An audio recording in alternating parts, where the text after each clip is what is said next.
Okay, everyone, we're about to get started, so if we can find our seats, close the back door, the side doors as well. If you can do that for me, I'd greatly appreciate it. And most importantly, please silence your cell phones, as I am doing as well.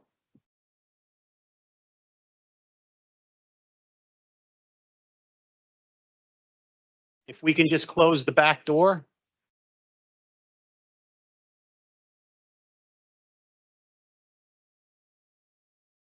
Okay, good evening, everyone. We are on the record. Today is Thursday, the 12th day of October 2023. This is a regular meeting of the Jersey City Municipal Council. We had a scheduled 6 p.m. start. The clock on my cell phone is showing 6:08 p.m. May we kindly have a roll call for the commencement of this meeting. Councilperson Ridley will not be here for the entire meeting because she gave birth to a beautiful baby boy. So congratulations to Councilwoman Ridley. With that being said, Councilperson Prinzary. Here. Councilperson Baggiano. Yeah. Councilperson Saleh. Here. Councilperson Solomon. Here. Councilperson Gilmore. Councilperson DeGise. Councilperson Rivera. Here. And Council President Waterman. We have 8 council members in attendance at 6:08 p.m. Can we kindly rise for a moment of silence, please?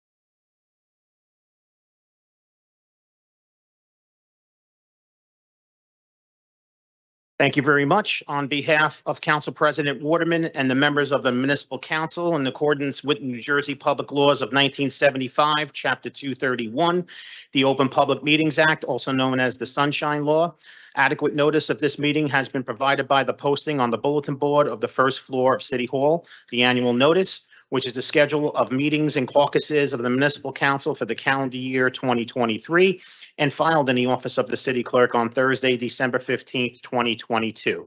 In addition, at its time of its preparation, the agenda of this meeting was similarly disseminated on Friday, October 6, 2023 at 6:30 p.m. to the mayor, municipal council, business administrator, corporation council, and the local newspapers, and posted on the city's website, so I can certify as to our total compliance with the Sunshine Law.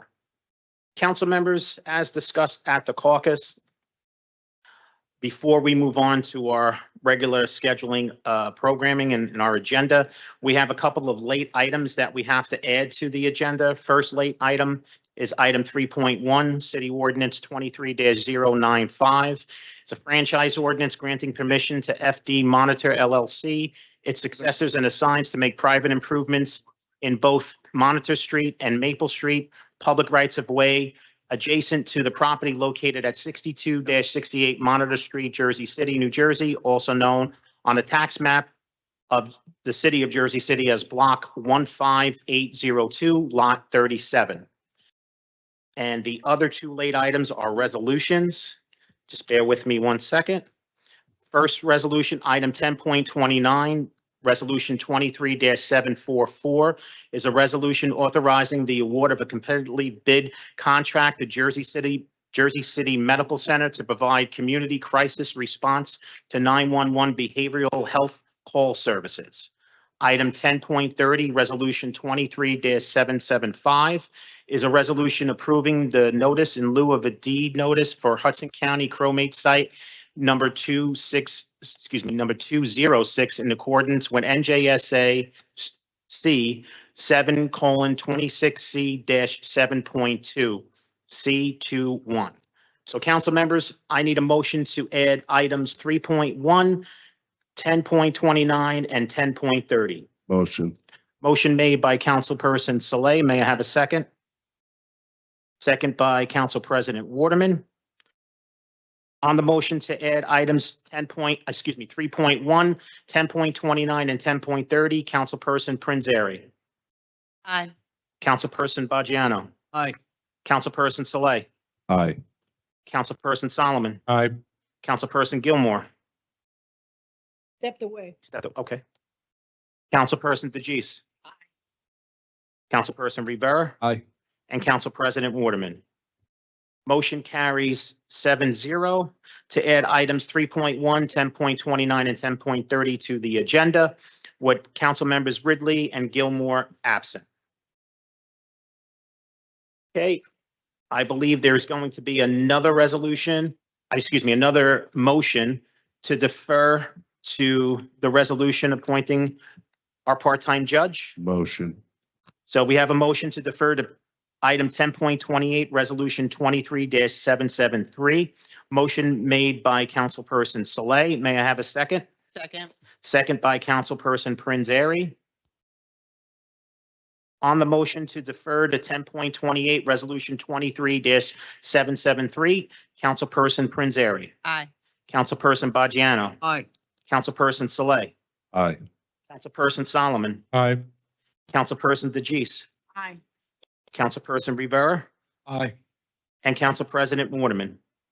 Motion carries 7-0 with council members Ridley and Gilmore absent to defer to item 10.28, resolution 23-773. Council members, do you want to take a vote on it and then ask the judge to come? I'm saying it before he gets appointed. I apologize. Let's take a vote on the resolution and then we can have him come up. So on the resolution 23-773, Councilperson Prinzary. Bertram, I know I said this at caucus, and even though I'm voting first tonight, usually I vote second. So either way, it doesn't matter when I vote. It's never done until it gets halfway through.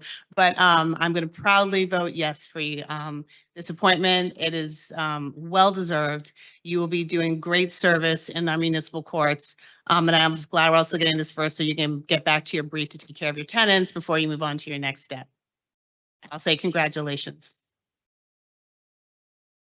Councilperson Baggiano.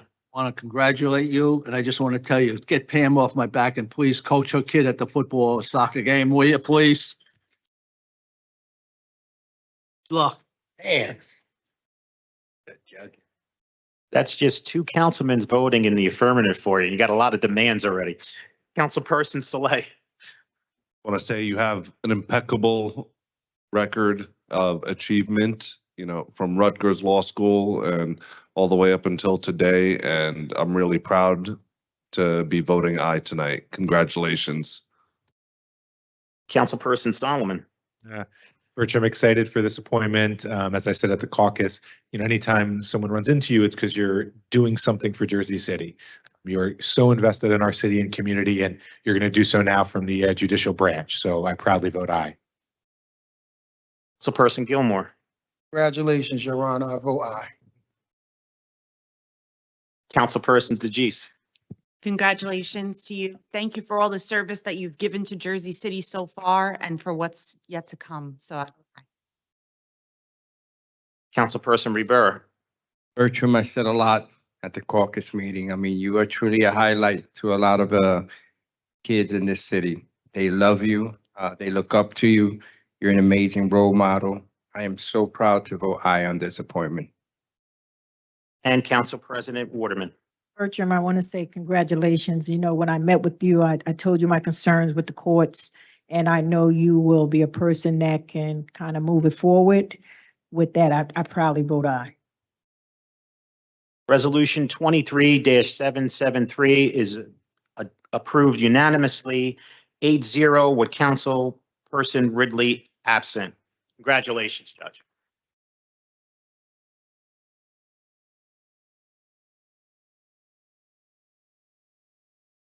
Council President, should we time them? Go ahead, Judge. This might be your last time speaking for us. Go ahead. Thank you so much. Just a few words. I want to thank the whole Jersey City Council and Council President Waterman. I also want to thank Mayor Stephen Fulop for giving me the opportunity to help serve Jersey City in this capacity. The average person's experience with the court system is mainly through its municipal courts. And thank you for bestowing this appointment on me. As a Rutgers Law graduate and a member of this community, I am honored and humbled in the trust and in the faith you are putting in me to help the people of Jersey City. God bless you all. Thank you. Congratulations.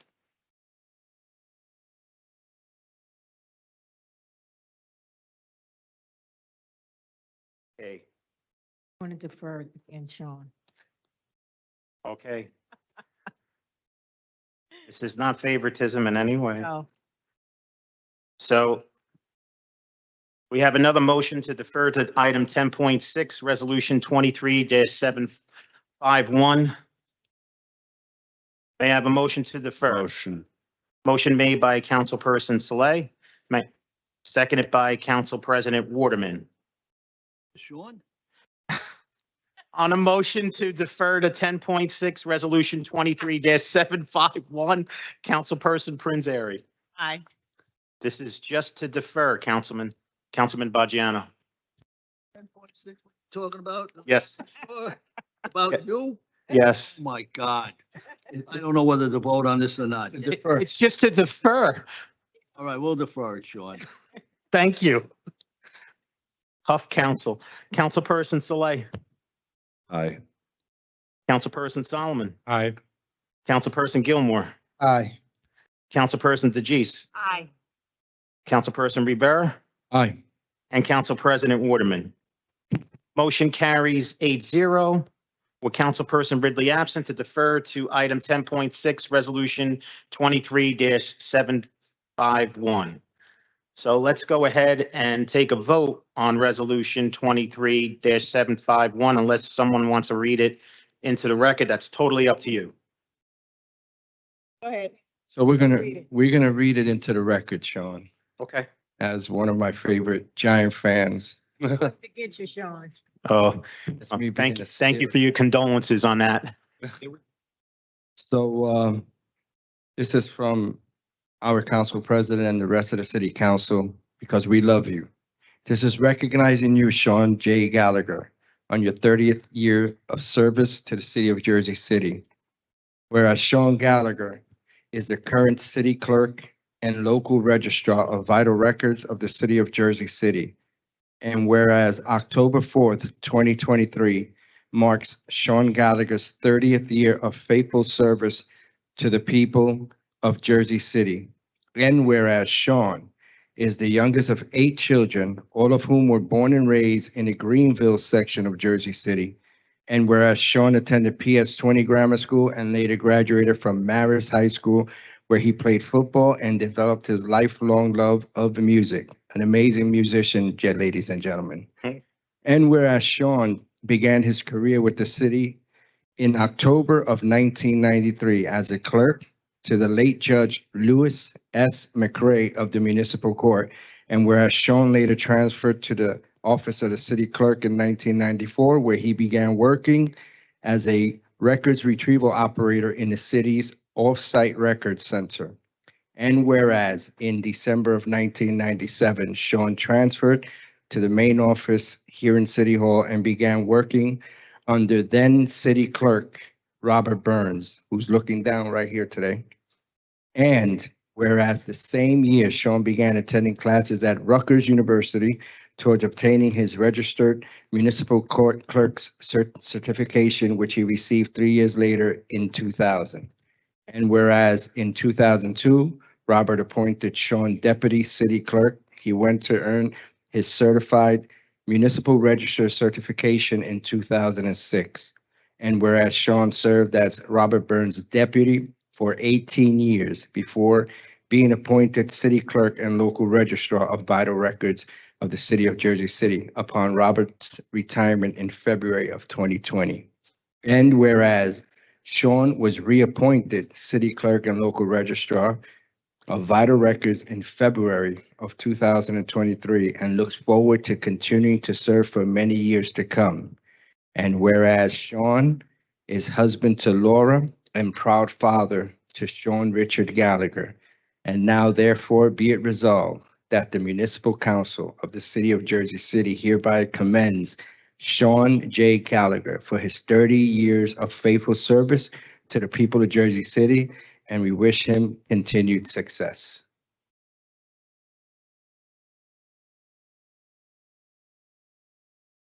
Thank you. On that note, Councilperson Prinzary.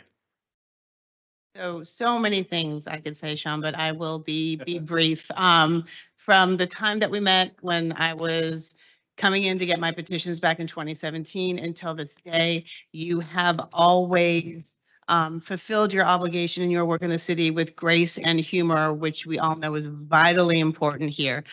So thank you so much for your 30 years. I look forward to, maybe not 30 years more because you do the math, but to many more years of service to the city of Jersey City, because you will deserve to retire someday, but not today. I vote aye. Thank you. Councilperson Baggiano. One, it hurts me to say yes, but I just remember what Michael Young told you. He told you to wear a suit here all the time and a bow tie. So where's the bow tie? Okay. I scratch my Well, head. Sean, you're the best, and your son is great too. I really, both of you. So good luck, Sean, and thank you. Yes. go ahead. Thank you. Councilperson Saleh.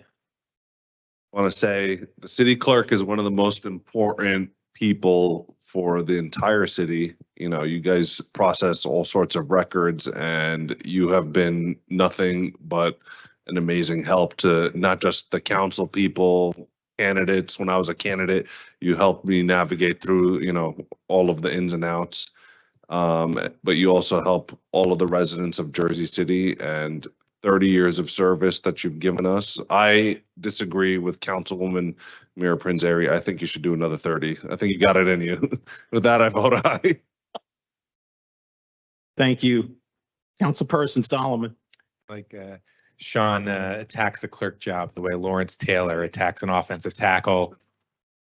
He's at the highest level of the position. So Sean, we appreciate everything you do. Thank you for 30 years of service to Jersey City.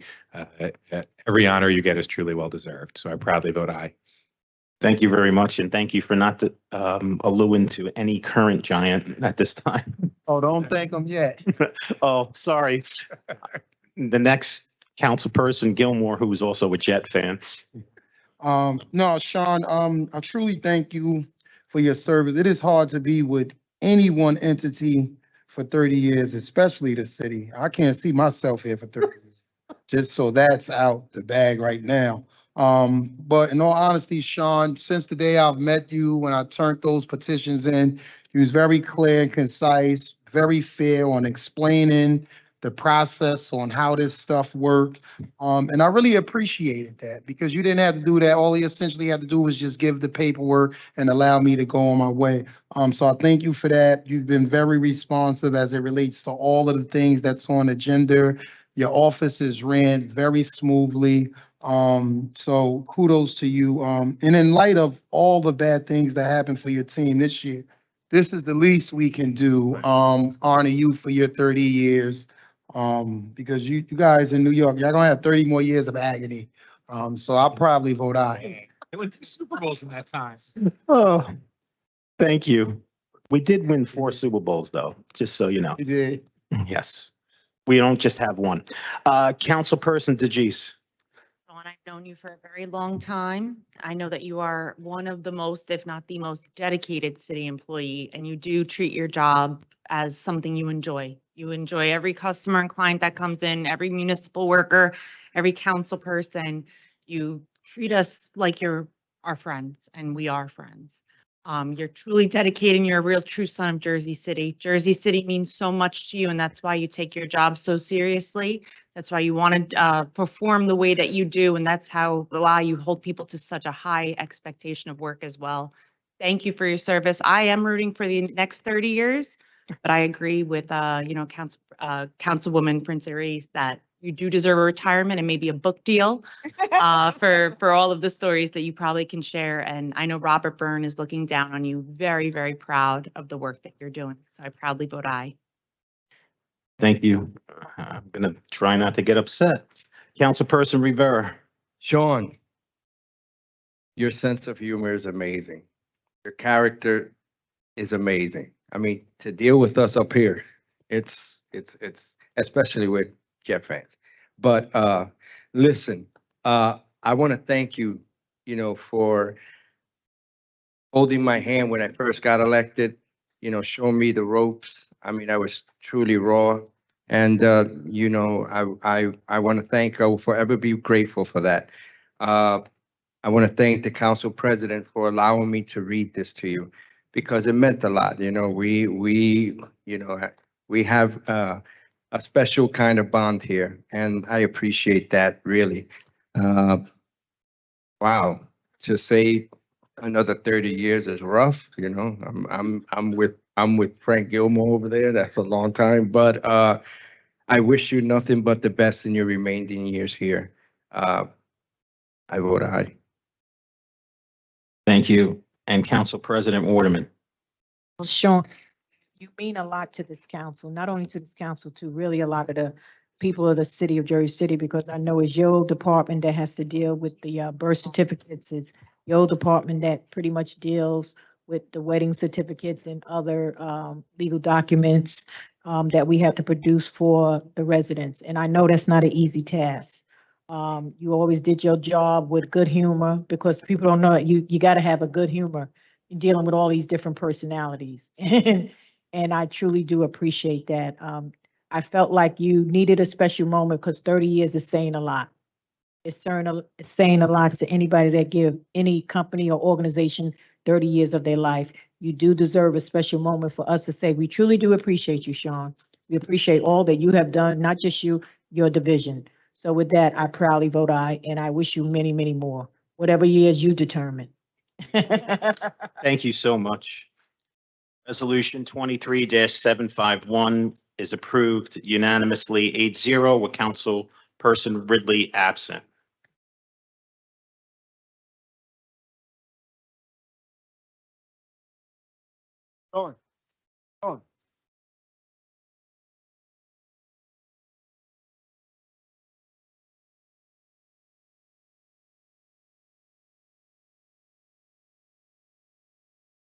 I'll be really brief. I just want to thank Mayor Fulop and the entire municipal council, and also my coworkers here, the business administrator, John Metro, assistant business administrator, Peter Horton, Brittany Murray, first assistant corporation counsel. I think I got your title right this time.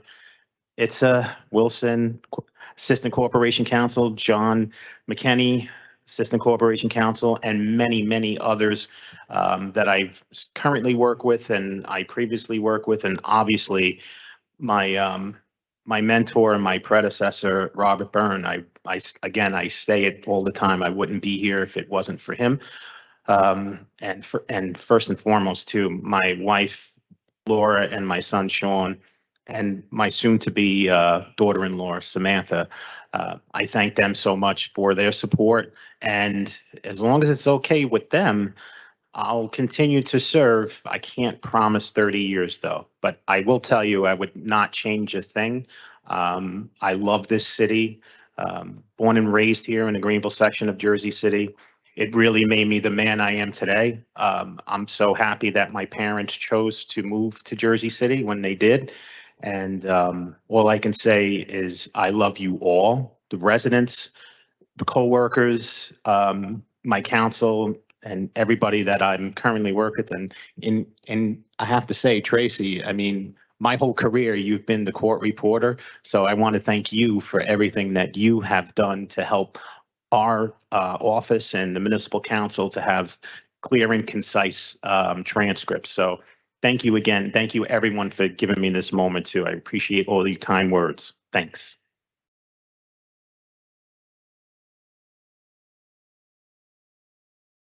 All right, enough about me. Let's get on to our business. So if you would allow me to read the first reading ordinances into the record, I'll start with our first reading, item 3.1, City Ordinance 23-095.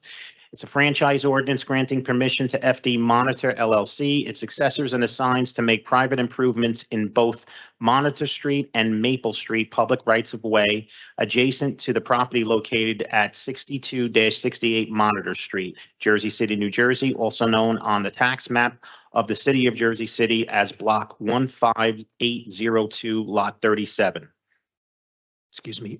Item 3.2, City Ordinance 23-099 is an ordinance supplementing Chapter 332, Vehicles and Traffic, Article 3, Parking, Standing, and Stopping, amending Section 332-22, Parking Prohibited at all times for Halleck Avenue. Excuse me. Item 3.3, City Ordinance 23-100 is an ordinance supplementing Chapter 332, Vehicles and Traffic, Article 3, Parking, Standing, and Stopping, amending Section 332-31, Parking Restrictions for Street Cleaning Purposes on Smith Street.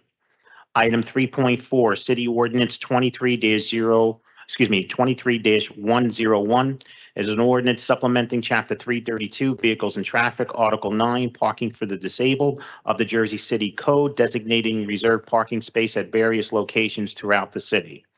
Item 3.5, City Ordinance 23-102, an ordinance supplementing Chapter 332, Vehicles and Traffic, Article 3, Parking, Standing, Stopping, amending Section 332-22, Parking Prohibited at all times at the Soho Lofts, 273 16th Street. Item 3.6, City Ordinance 23-103, an ordinance of the city of the Jersey City Municipal Council, amending Jersey City Land Development Ordinance, Chapter 345, Article 1, Definitions, Article 3, Section 16, Site Plan Review, Article 5, Zoning, and the official zoning map.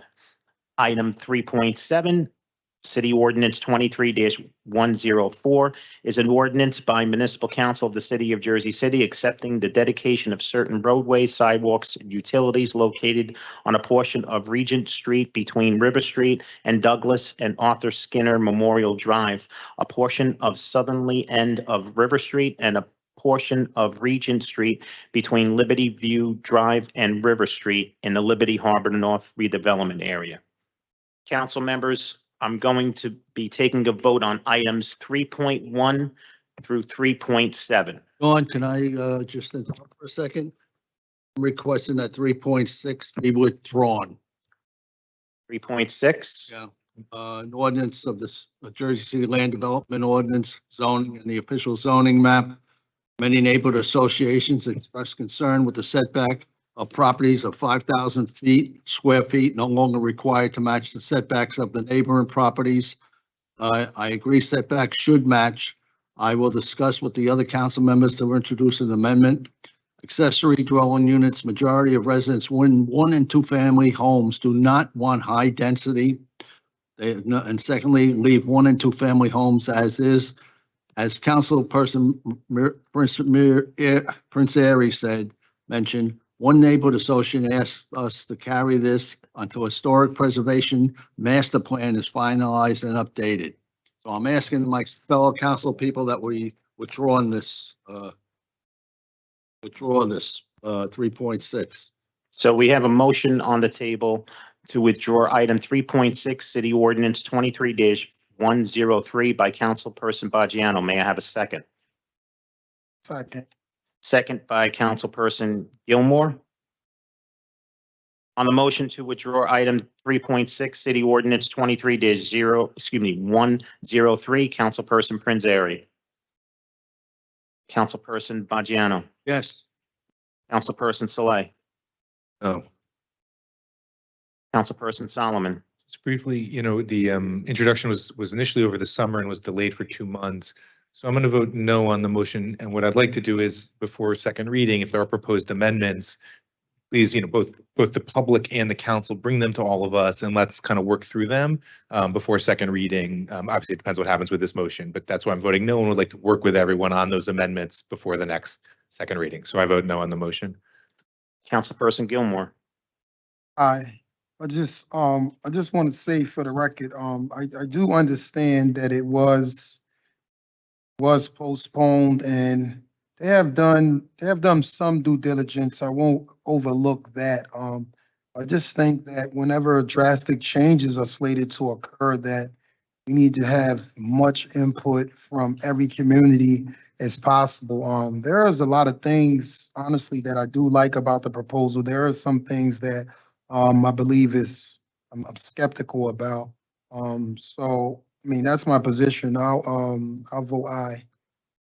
Thank you. Councilperson DeGise. I like the proposal, but I understand that there are issues, as would be with any proposal. But I will support the councilman with this and vote aye. You vote aye? Yes. Thank you. Councilperson Rivera No. and Council President Waterman. Okay, motion fails. 3-5.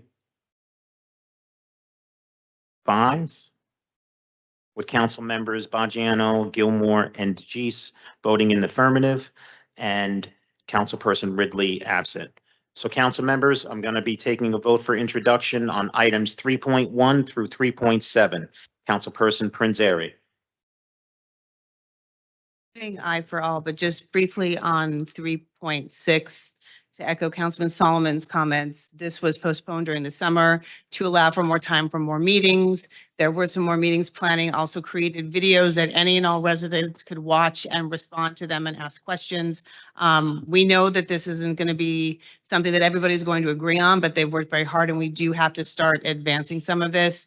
I've been in contact with the Director of Planning to talk about some of the concerns and amendments that could be made possible between now and second read. So as I spoke with one of my residents tonight, if you have concerns or questions, please do reach out to us and please share them with us so we can move them on to the director and have a conversation so we can talk through some of these, because planning and zoning changes and planning and zoning in general can be very difficult to understand, even by the people who understand it well.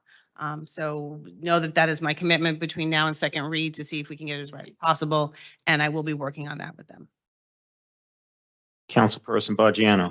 I just want to let the people that live in areas of 1 and 2 family homes know that we're welcoming all the New Yorker developers to come on over, buy your house, put another house in the back, and they think they're going to lower the rent, affordable housing. BS. This is a disgrace and never should happen. It's going to destroy a lot of this city. So I vote no on 3.6 and yes on the rest. Thank you. Councilperson Saleh. Vote aye for introduction, and if there are amendments from now until the next reading, happy to listen and entertain them. Thank you. Councilperson Solomon. And for introduction on 3.7, the 88 region, I know Mr. McCann emailed us some details, and I'll follow up with him before second reading and go from there. But I'll vote aye for introduction. Councilperson, Councilperson Gilmore. I'm gonna vote aye for introduction. I do have some concerns that we looking to address. We do have meetings set up. Also with regards to 3.1, it was withdrawn, then it was brought back. So we still have some more iron out to do specifically as it relates to that ordinance, but I will vote aye for introduction for all of them. Thank you. Councilperson DeGise. Aye for introduction. Councilperson Rivera. Aye. And Council President Waterman. Okay. Items 3.1 through 3.5 are introduced 8-0 with Councilperson Ridley absent. Item 3.6 is introduced 7-1 with Councilperson Bajano voting no and Councilperson Ridley absent. And item 3.7 is introduced 8-0 with Councilperson Ridley absent. Okay, on to our second reading ordinances. I'll just read it into the record, but I know at the caucus we discussed a motion. So item 4.1, City Ordinance 23-085. It's a franchise ordinance granting permission to 331 SIP LLC, successors and assigns to make private improvements consisting of upper floor projections over the public sidewalk in a new residential building on the south side of 331 SIP Avenue, also known as Block 11902, Lot 34 on the official tax assessment map of the city of Jersey City. Council members, we discussed at I'm going to let the BA speak first. Uh, Sorry. Council, as we discussed at the caucus meeting, we will carry this prior to public hearing to the next meeting. We confirmed with the petitioner that they're going to have a meeting with Councilman Borgiano and the community prior to any final discussions. So with that being said, council members, may I have a motion to carry City Ordinance 23-085 to the October 25th Municipal Council meeting? Motion. I'm going Second. to give the motion to Councilperson Prinzary and a very close second to Councilperson Rivera. On the motion to carry City Ordinance 23-085 to the October 25th Municipal Council meeting, Councilperson Prinzary, Aye. Councilperson Baggiano, Aye. Councilperson Saleh, Aye. Councilperson Solomon, Aye. Councilperson Gilmore, Aye. Councilperson DeGise, Councilperson Rivera, Aye. and Council President Waterman. Motion carries 8-0 with Councilperson Ridley absent to carry City Ordinance 23-085 to the October 25th Municipal Council meeting. Next, item 4.2, City Ordinance 23-097 is an ordinance of the City of Jersey City and the County of Hudson, New Jersey, approving the execution of an amended and reinstated water service franchise and service agreement between the city and the Jersey City Municipal Utilities Authority to increase the payments to the city. Council members, again, this was also discussed at the caucus to carry ordinance 23-097 to the November 8th municipal council meeting, and I'm just going to let the BA address the council. Yep, as we discussed, council, we're going to work through this together. There's no rush, so we decided to go through the November meeting. And again, if there's any continuous questions or concerns, I did receive some emails already, and we'll put together a full deck and review it together prior to proceeding with this. Okay, with that being said, Motion to table.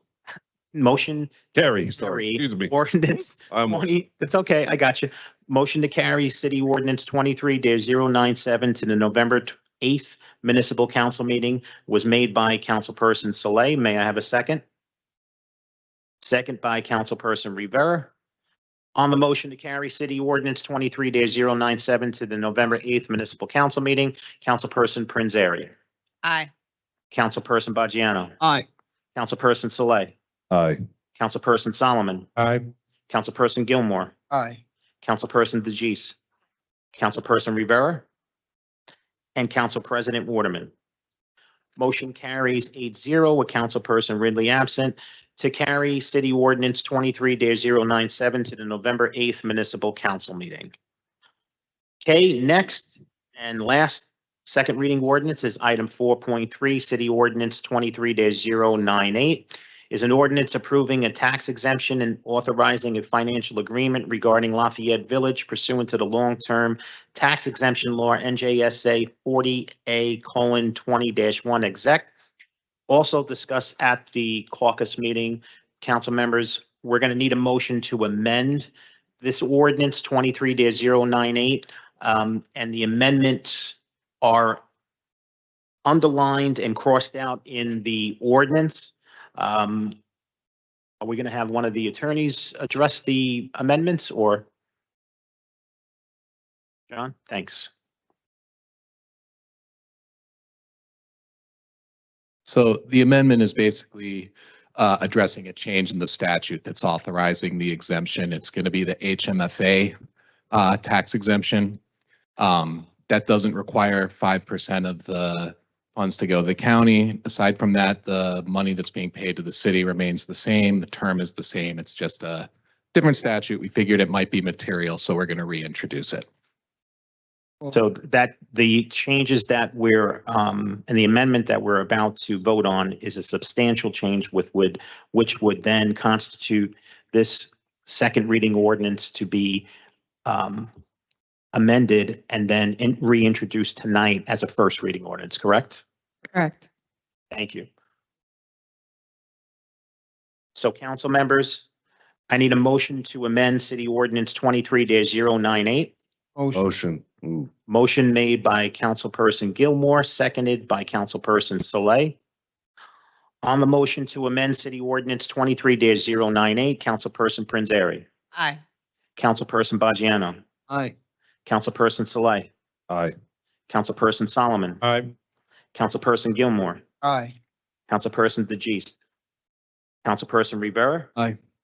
and Council President Waterman. Motion carries 8-0 with Councilperson Ridley absent to amend City Ordinance 23-098. Council members, I'm just going to need your vote for introduction on City Ordinance 23-098 as amended. Since the amendment is a substantial change, we're going to introduce it tonight as amended. Councilperson Ridley, Panzeri, Aye. Councilperson Bajano, Aye. Councilperson Saleh, Aye. Councilperson Solomon, Aye. Councilperson Gilmore, Aye. Councilperson DeJeece, Councilperson Rivera, Aye. and Council President Waterman. City Ordinance 23-098 as amended is introduced 8-0 with Councilperson Ridley absent. I will duly advertise this ordinance for a public hearing on the October 25th Municipal Council meeting and final consideration as well. All right, with that being said, we are now at our public speaking portion of the meeting. Sean. Members of, sorry. Before we get to that, Councilperson Saleh has another, has to leave, unfortunately, So before he leaves, I just want to record his vote on the claims and addendums number 1 and number 2 and all of the resolutions before he leaves. So Council. Well, hold on, Sean, because if I want to make a motion to withdraw, what number is that? That's the late, that,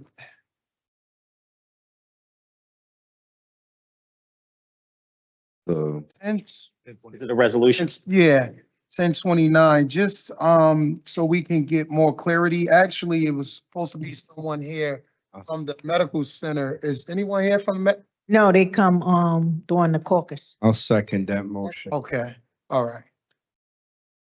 Oh. So yeah, I want to make a motion to withdraw this, till we have more dialogue. I understand the dire need, but we have to do our due diligence as it relates to, making sure we're being financially responsible, when giving out these bids. So I'll make a motion, withdraw. Okay, so we have a motion to withdraw item 10.29, resolution 23-774 was made by Councilperson Gilmore, seconded by Councilperson Rivera. On the motion to withdraw item 10.29, resolution 23-774 from the agenda, Councilperson Panzeri, Aye. Councilperson Bajano. Aye. Councilperson Saleh, aye. Councilperson Solomon, So just briefly, I think that it is a really, really important thing for the city. And I appreciate the kind of, speed, because we wanted speed to get it to us. So I think that was good. But, obviously the council just got the materials yesterday, basically to review. And I do think it makes sense for us to really dig in, ask questions, and make sure 2 weeks from now it is back for vote, because obviously the time is of the essence. So I'm going to vote aye on the motion and know that, we've already started to review. We have a lot more questions, and hopefully we'll get this right and be able to move forward quickly. thank you, Councilperson Gilmore. I vote aye. I just want to say, I hope it comes back immediately. I know several of us have been reaching out just to get some questions answered. So I'll vote aye to withdraw it, and we look forward to having this, back on soon. Thank you, Councilperson DeJeece. I look forward to having it back on soon as well, but I think we had some unanswered questions and we want to make sure that we're rolling this out correctly and not haphazardly. So I vote aye. Councilperson Rivera. Yeah, like I stated on Tuesday, we need to make sure we get this right. We had a lot of loose ends, and getting this information today was not going to be a good decision based on accountability. So listen, if Medical Center doesn't reach out, I'm more than willing to go over there and, have a discussion with them. But we look forward to having them here at the next caucus meeting. Would I? Thank you. And Council President Waterman. I would like to say to the Washington family, because I spoke with Denise, the caucus meeting is when we will have medical center here to explain exactly what services that they're going to render based on this agreement. So our next caucus meeting, they should be here. So you should come so you can hear exactly what they saying that they're going to give us as a city, okay? You're welcome. No. The date is our next. The next caucus, it would be October 23rd. And the next council meeting is October 20th. The caucus meeting is the 23rd, okay?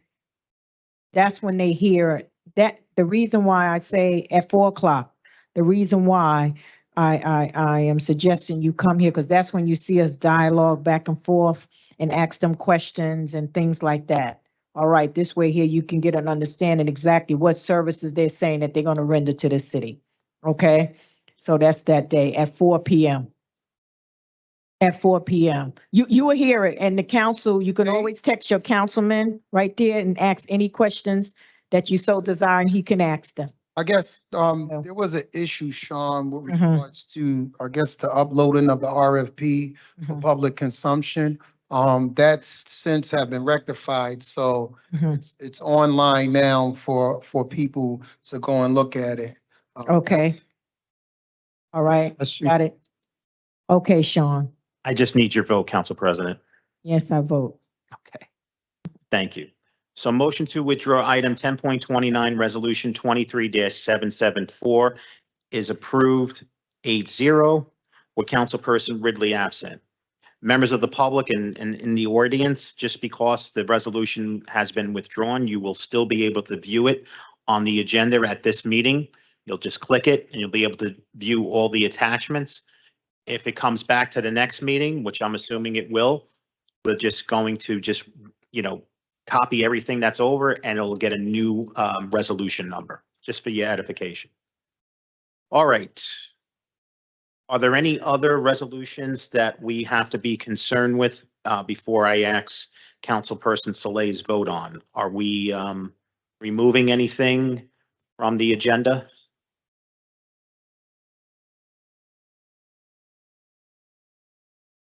Thank you, Sean. Yes, we are withdrawing, the administration is withdrawing 10.4, resolution 23-749. Thank you. And 0.4, you said? what about 10.9? That was 10.4, resolution 23-749. 10.4. And the 10.9, Peter? One moment. Yes, Council President, the resume for 10.9 was not uploaded. We have reached out to the individual, but haven't received it back yet. So we're going to withdraw that until we have the resume so the council can see it. And what are we doing with the public safety? We already decided we were withdrawing those, correct? I believe the BA's addressed it. We were not, the administration does not want to withdraw them, especially because certain of the amendments are part of the essential function for the police, such as the bullets for training. So we don't want to prejudice the police or not have them trained properly or anything else that could jeopardize public safety. The issue was he read what the law was as it relates to individuals from said entity coming before the council. Now, if that is the case, that it's deemed essential and it put the police at a disadvantage, that's neglect on the behalf of the police director. You know, you shouldn't shove the council to voting on something without people coming to speak about it. The rules are the rules. There's no exemptions for anybody. So we need to be clear on that. We can't have one set of rules for one group of people and another set of rules for another group of people. And I believe the BA addressed it. We did send a memo all to the whole director saying that, essentially those are the rules and steps going forward. Yeah, that's the thing. They know their job. They get paid good money. They know their job. They know they're supposed to come here. We had this problem with them before I got on the council. No one's making no excuses for them. Understood, council. I'm not trying to make excuses for them. I'm just trying to merely address the fact that I don't want to let essential services be depleted because of that. We can definitely address with them going forward. And there's no reprimand that's gonna happen either for them not showing up, but we are being pressured to vote on it because it's looking like we're not providing essential services. Again, that falls on the director. They make $100,000. They need to be here. Don't yell out. What we gonna do, we gonna handle it. Don't, cause let him have his piece, please. Let him say what he wanna say. Go ahead, Councilman. Let him say what he wanna say. Oh, they make $250. Okay, this is what we gonna do. I want the councilman to have his say. Cause he has a valid point here. And I know in the beginning, that was something we discussed, so there cannot be no exceptions to the rules. It just cannot be. So with that in mind, we will withdraw all of theirs. That's all. Now tell them, okay? That's the council's desire. We'll do withdrawal. All right, that's it. See? Are you withdrawing? To say. Let him have his say. You know the What's numbers? wrong with this? Are we, Have it. so just so we're clear, I just need the item numbers that we're going to be withdrawing. Is that The- 10 which is a grant resolution 23-755. Yep. 1011, which is the purchase of ammunition for resolution 23-756. And 10.12, which is resolution 23-757. Right. So much, Peter. So 10.10 through 10.12 are now withdrawn. Okay. Any other ones gonna be withdrawn, or are we good now? At least I can still make you guys laugh after 30 years, right? All right. So Councilperson Soleil, we can get you out of here. All right. So claims and addendums number 1 and number 2, Councilperson Soleil. Aye. For both. Okay. All right. This one's going to be tricky. Items 10.1 through 10.12, with the exception of 10.4, 9, 10, 11, and 12, which have been withdrawn. Aye. Perfect. He I'm follows. scratching. Items 10.13 through 10.24, Councilperson Soleil. Aye for all. And congratulations to Benedict Supply and City Farm. I'm prematurely, but you have my vote. And for the balance of the resolutions, items 10.25 through 10.30, with the exception of 10.29, which has been withdrawn. Aye for all. Councilperson, you are dismissed. Thank you. That's only a joke. All right. All right, council members, we are now at the public speaking portion of the meeting. Everyone here present, please make sure you're following along the agenda. I'm going to be calling the number and the first name of the individual. So the first speaker I have is 5.1 Laverne.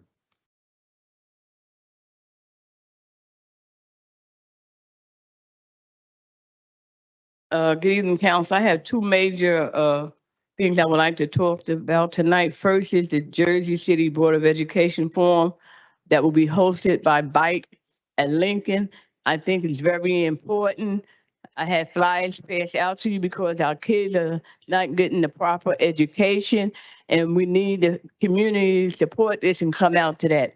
And the other main thing is I want to talk about our minority contractors. I have a few of them here. And I wish they would stand up in the audience because we are not getting no jobs. And I need them contractors to get jobs. Y'all don't want to stand up and represent yourself? B, yeah. They need help with work so they can help our community with jobs. They are not getting it.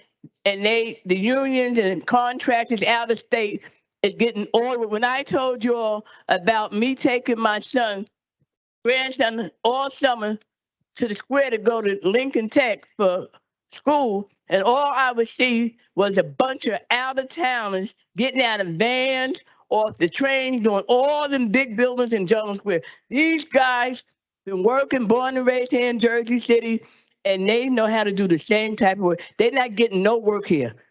They got to feed their people too. And we need to look into this and see why these bunch of fine people here are not getting work. We need help. We need to support our own.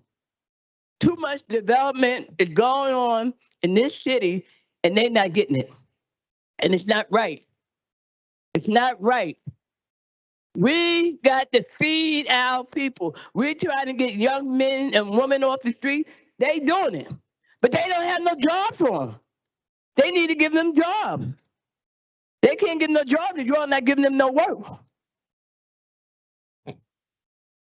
Okay? You know, I come here too much and I see too much going on in my city.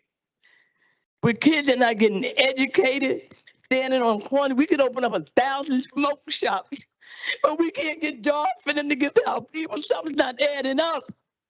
It ain't right. I'm finished.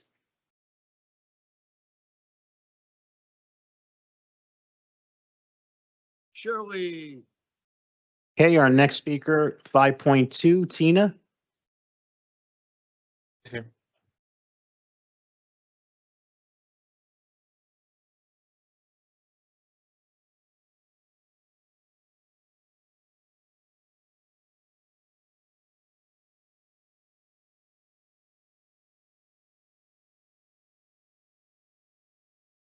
Hey guys, how y'all doing? I definitely feel what Ms. Laverne said. She's actually right. I've been coming to meetings and meetings and meetings and meetings and meetings. And I just feel like we do need to change our community. Y'all already know I live in Ward F on Oak and Martin Luther King. I thank God for certain people that's in my life that's been helping me out, because some guys, we have been changing their life, and some guys do need help, as you said. And I just want to let y'all know I'm still standing with the family. Justice for Drew too. That meant a lot to us in our communities as mental health, depression, all that in our Ward F. And I definitely understand, because we come from not having a job. And if we got people that can get these guys jobs, we should be doing that. It just go with the same thing with the organization. Y'all know what organizations is out here in the community. Y'all need to start giving back and helping them out. And I'm also here to talk about the dispensaries too. So y'all know I don't get no grant money. I don't get no fundings or none of that. That is how I'm able to start getting some type of money coming in, because I've been begging and begging and begging for the city to help me. They didn't want to help me. They threw it out. So right now the dispensary is going to start trying to help, and I need that help. I'm helping the hospital. My scheduling got busy, busy, busy. Not only my schedule, the organizations that's out here for domestic violence, for mental, because in our area, I know y'all ride through our Ward F and y'all see it is getting more and more and more and more and more and more and more depressed, and we need help. So I'm just asking y'all guys again and again and again, please, when y'all go on y'all rooms, when y'all have y'all meetings together, please look in our areas and start helping out the areas that y'all see. I'm begging y'all, because we should not be living like that. And it's like, I don't even know what else to say. It's like I keep begging and begging like, nobody said nothing. All right, y'all. Thank y'all. Thank you. Our next speaker, 5.3, Edward. I appreciate what Ms. Webb says and what Tina says, and I just want to reiterate it. It has to be a conspiracy, because almost every construction site that you walk by in Jersey City, do you know that it's either white men that work it or Latino men, Hispanic men, where English is not their first language? It has to be a conspiracy also that minority contractors in our city are not getting business. It's unacceptable. It's a shame. And it falls on this body. Can you just lower your hand on the mic? Because I think that's a little feet. Yeah, there you go. Thank you. I'm also here in support of Drew's family. The footage was released and my anger is pent up. because I should have been allowed to come here, had the opportunity to be here and speak with you all sooner. Did you see the murder? Even though right now the Attorney General is investigating, did you see the murder? The West District captain told us they got the call, and so did Public Safety Director Shea. They thought Andrew needed their help. He needed medical attention. When they bursted and kicked open the door, right? Andrew was standing in the kitchen. He was standing up. He didn't need their help. They murdered him. They murdered him. And it only took 1 hour. Why couldn't it have been an hour and 30 minutes? Why not 5 hours? I listened to the caucus meeting yesterday. I was kind of surprised. There were lots of questions. I thought, oh, okay. And then I saw a little action here tonight. You withdrew it. I thank you for your leadership. I thank you for that, because you followed up from the caucus meeting from yesterday. But it's a little too late. We lost Drew. We should be at this meeting, every meeting, bringing up Drew. A little too late. A little too late. The CCRB, thank you. Thank you very much. I saw the reports, but only 4 members of this body support it, apparently. Is it more than 4? If it's more than 4 members of this body that support having a CCRB, why can't we move forward? Newark, yes, but why can't we move forward? So with a resolution going to the State House saying Jersey City supports it, that's a step that we can take. If we haven't taken that step already. I mean, yes, the people are going to go to Trenton and lobby, but your authority, it matters. It matters. I have to see you at the caucus meeting because Jersey City failed Drew's family. They called the police. So we want to make sure Jersey City really, really, really deserves it. Really. Thank you. Our next speaker, 5.4, Matthew.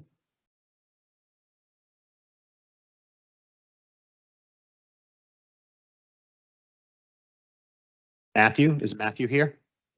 Okay, thank you. Next speaker, 5.5, David.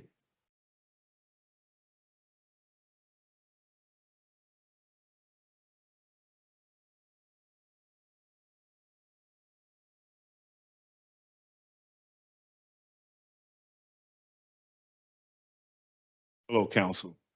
Can we have a moment of silence for the minority Black contractors in Jersey City?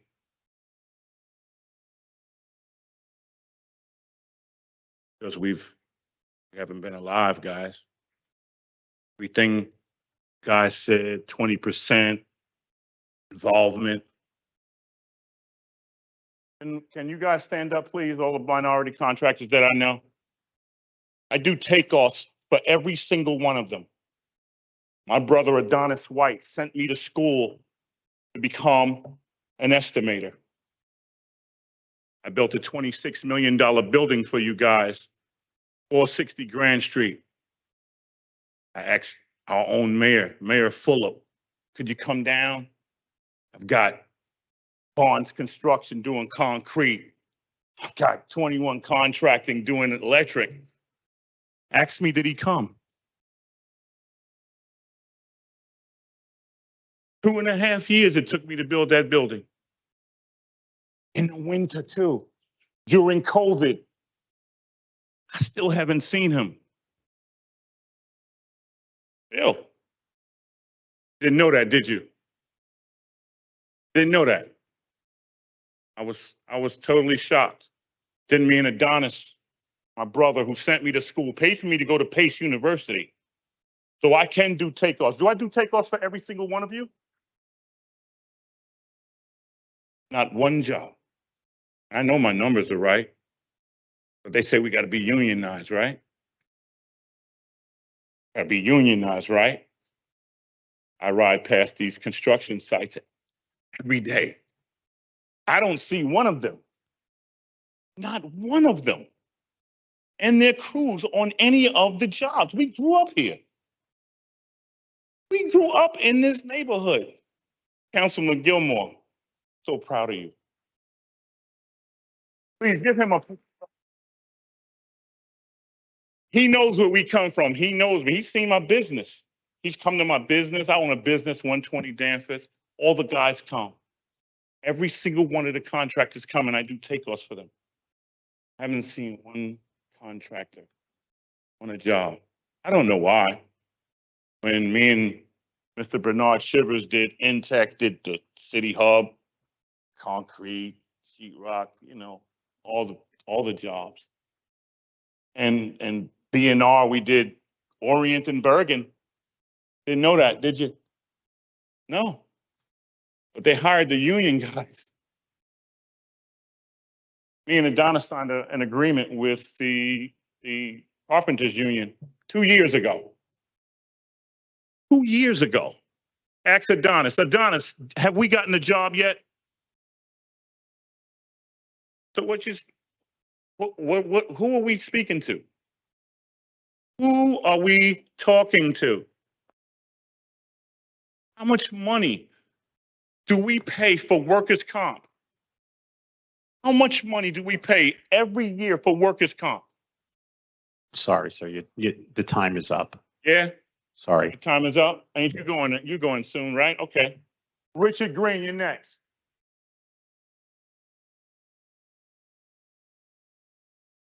Next speaker, 5.6, Richard. You cannot do that. It has to be Richard. It has to be Richard because 3 minutes, I can't explain to you guys what you've been doing for 70 years.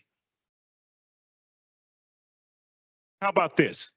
In the last 70 years, 10 of our mayors, 7 of them have been convicted of a crime.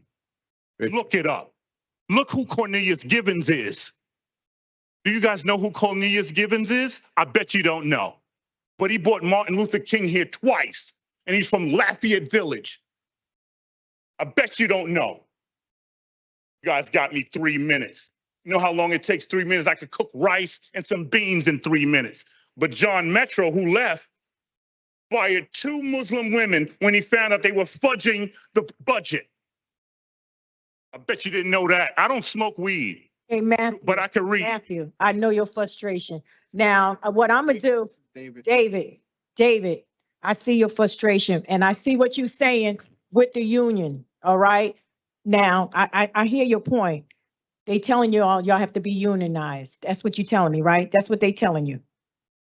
It's That's a what they lie. We saying? already unionized. Me and Adonis signed an agreement 2 Okay, years and I'm ago. gonna follow up with some of the union guys because part of what we do, we supposed to hire minorities. So I'm gonna follow up with some of them. That's what I'm gonna do. I'm gonna follow up. Thank you. Danny Rivera, I hear good things about you, Thank you. without question. So But I we're can gonna tell you follow up. guys, Okay, don't we're gonna tell me follow. that we don't And know what we're Dodonis, doing. My Dodonis, friends I asked know me we to have. come up here. Would you let me talk, Matthew? Okay? We're gonna try to get to the bottom of this. Just give me an opportunity here. Because I know some of you guys we did hire. So now you're telling me they're not hiring y'all. So now I'm gonna find out what's going on because they telling us they hiring y'all. I'm glad you came. I'm glad you came, okay? I'm glad you came because they keep telling us they hiring y'all. Okay, Okay. Oh, It's okay. I'm gonna find out. this I'm one gonna we're find gonna out. do. Hey, I know, guys, listen, I don't have no problem with y'all being upset because I get it because they said that they was hiring y'all. So Let's- I'm gonna find out. I'm gonna find out what they doing. All right? I'm gonna find out. okay, listen up, guys. Real quick, guys. Go ahead, Sean. Call the next one. That's it. I don't know who's up. Is Richard Green is not coming? All right. So you're gonna call? Call the next one. Richard's not going to speak. No. 5.7, Adonis. So listen up. Wait, Richard, wait, hold Richard, on. Before you speak, listen up. I want to address you guys. Tomorrow, I want all you guys to come here tomorrow. I'll meet you here at 2:30. I have a meeting that I'm going to cancel out tomorrow with Ms. Wong. You guys come here at 2:30. We'll have a structured meeting. We'll get those questions on paper and we'll ask those questions to the people that need to be asked on the spot tomorrow. But you'll be here tomorrow at 2:30, please. I'll be here right in these chambers, 2:30 tomorrow. You guys can speak, but I just want to let you know. Rich, is Richard, do you want to speak? Rich, Okay, no, Rich is here. I'm sorry, Rich. I apologize. Hello to the council. I was here with, of course, my fellow contractors here. Really wanted to allow David to speak, being that he's the organizer of this organization. I mean, thank you, Councilman Rivera, for offering to meet with us tomorrow. And I'm sure we'll all be here because we all do want to work in the city, but just like we had a study a few years back, the Crohn's study that showed this city does not do business with Black people. Not just contractors, Black people in general. And I've been at many council meetings where this question comes up. Mayor Fulop is very articulate with passing this question on to the jobs that he has. We've been complaining for years. We don't want your jobs. We want access to the contract so that we can control the money that's coming into this city for us in the first place. Let him talk, guys. Let him talk so we can hear him because he's making a good point here. Go ahead. So hopefully tomorrow we can get more into contracts, giving us the people control over the money and funding that's coming in for our community, instead of telling us that a few people are getting jobs. And then the jobs that we get the lowest paying jobs on the contracting side. They give us jobs where that they can have a couple of Black people working outside so that when you go past, you can say, oh, it was some Black people working out there. That's the most they giving it. So. And Richard, you did good. I'm serious. You should have been up here. Don't let that man take your time like that. Okay, Adonis, come on, baby.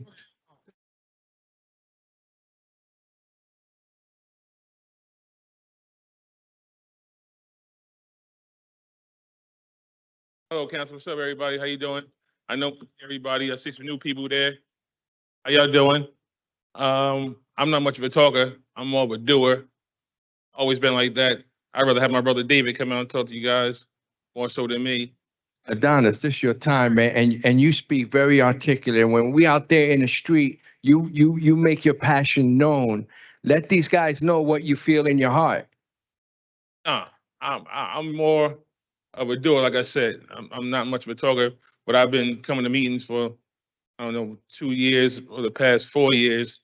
And over 2 years, you actually start getting noticed with the people, with the council.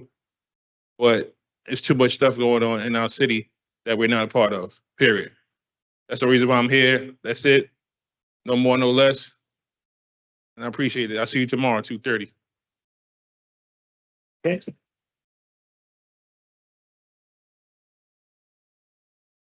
Our next speaker, 5.8, Peter. How you doing today? It's a pleasure to be standing at this podium talking to the same people that I helped win these seats. If y'all remember when y'all sat down in these seats, I told you if you wasn't doing your job, I'm gonna be the guy on your behind. So I need to ask y'all a question. When you get up in the morning, you brush your teeth and you wash your face, how come you don't see people like me working on all these buildings? You can't sit in these seats and tell me that y'all don't see what's going on. Because I make a Facebook every day and I push it to all y'all pages. I make you annoyed to let you know what's going on.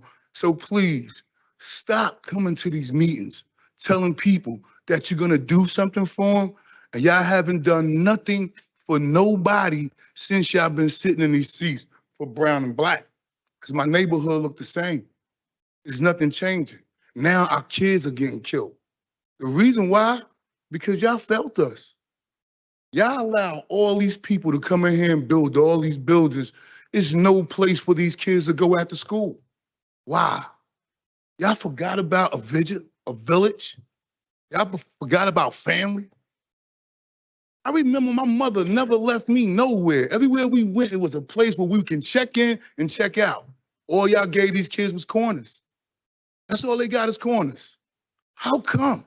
How do y'all sleep at night knowing that tomorrow somebody kid gonna get shot out there in the rain because there's nowhere for them to go? Who do y'all believe in? Are y'all working for a God, or you just working for yourself to see how much money and pieces you can buy? Because clearly you're not helping nobody in the neighborhood. The free food comes from the government. Where is the jobs? The Bible say if you don't work, you don't eat. Why are y'all feeding us food? Give us a job. Let me be the one to pay our people a check. What's the problem here? There's nobody up there can say anything that we built in this city, we got a red tag on. You got a 10-story building down there with a pool on top that I brung these guys out of their house when they wasn't working and put them on a job. How many of y'all came down there to see they work?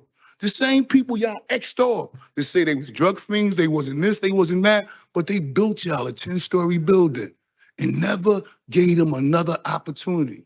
Why? Because I was the guy that was head spearing it? Why? Why y'all so hard on me? Because I'm not a follower. I'm a leader. I'm gonna lead my people out of this mess. Watch and see. Every day you see somebody falling. You know why? Because your heart is hardened. Your heart is too hard. How could you say you love people and you see everything that's happening and you ride right by in your Lexus?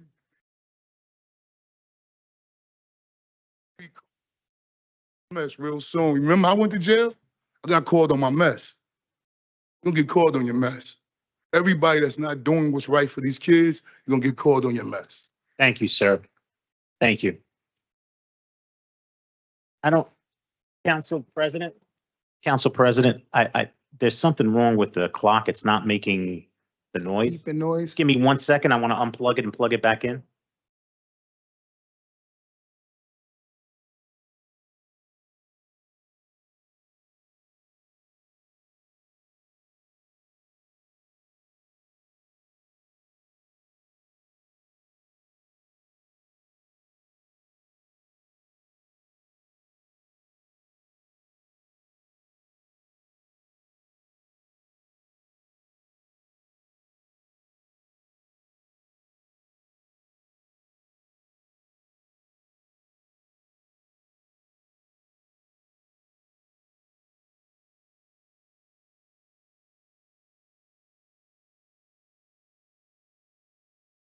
No. You still got to meet with her. Okay. Yeah. We're going to continue. All right, our next speaker, 5.9, Bernard. If the time runs out, I'll let you know. Just pay attention to the clock as well.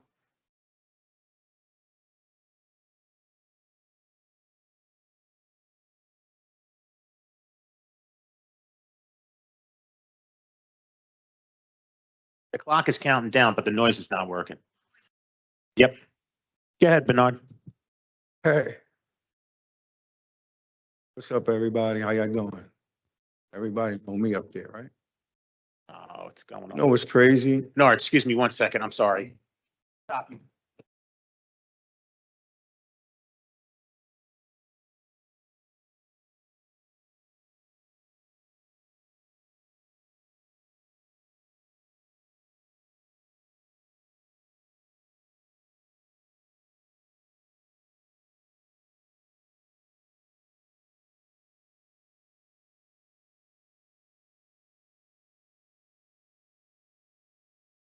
This will be the last interruption, Bernard. I am so sorry. I'm going to start you over again. No problem. Okay? You're on.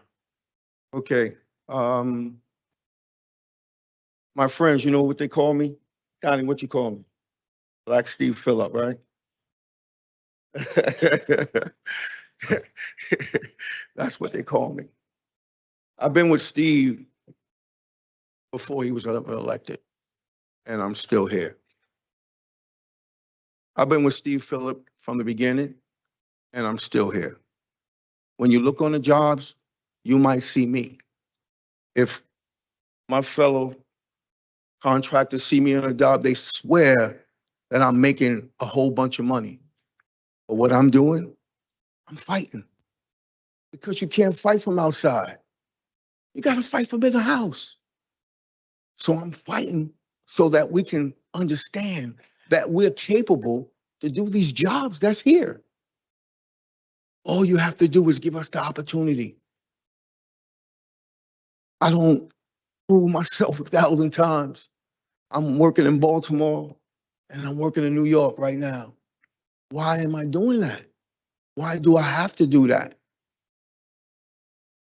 I helped build a hub. I helped build a safety building. I helped build a garage. Why do I have to go to another child and work? Because the work that they're giving us are kibbles and bits. And that's facts.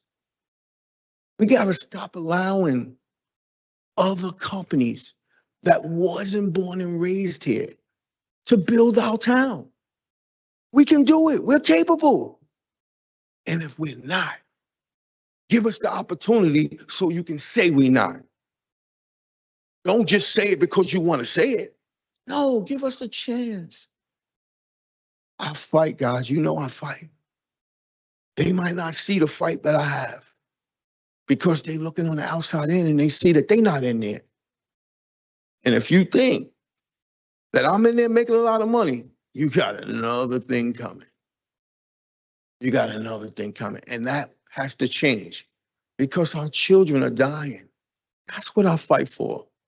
I fight for a change to give them an opportunity because they graduate from high school and they go in the corner. So they graduate from one thing to another thing. That's not how it's supposed to go. We don't have after school programs. We don't have schools that teach. Me and Shantae and did a couple of classes and taught some people construction. You should have seen it. It's the greatest thing in the world when you help somebody to do something that they didn't know they can do. This is something they can't take away from you. Nobody helped us. Everybody knew about it. I know. Just give me one more second. Everybody knew about this program that we was doing. They came in, they visited. But this is great. But that's all we got is a pat on the shoulder. Nothing else went on. Thank you, So Bernard. we have to do better to help our people do better. Because you look at us and you judge us, you rob by us and you say, okay, look at him bending down. But he wouldn't bend down if he had somewhere to go. If we'd have gave him a job. Thank you, Bernard. I'm sorry. Let's do better, guys. Thank you. Okay? Thank you. Hey, ladies and gentlemen, again, when I'm going to be calling the speakers, just be aware that the sound is not working on the clock, but please pay attention to the clock. I'll remind you. Next is 5.10, Janie. Thank you. Thank you. Our next speaker, 5.11, Ronald. Is Ronald here? No? Our next speaker, 5.12, Milan.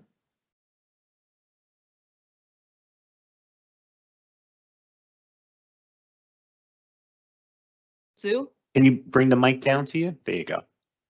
Hello, everybody. My name is Milan Sue. I just came from a game from Dickinson Tennis. Just a few days ago, I went to the Board of Education meeting in Martin Luther King Jr. School. What is education really about? What is the Board of Education really about? Funding, taxes, pay, job opportunities?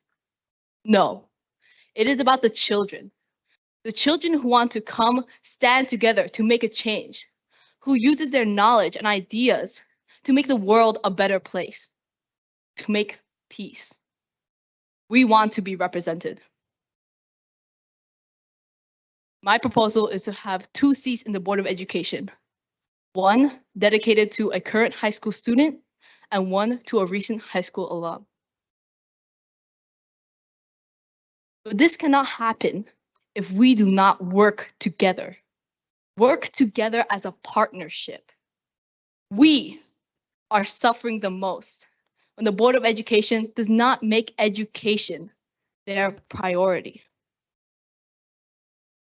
I am taking the time to make us all stand together. For the City Council to be more than just the Jersey City Council. If we adopt this proposal, we will be making history here in this building, here in Jersey City. What we are doing is happening all across America. In California, in Maryland, in Oregon, in Mississippi, in New Mexico. This is our generation's problem. Our generations. We are the kids. We are the future, and we want to speak. Thank you.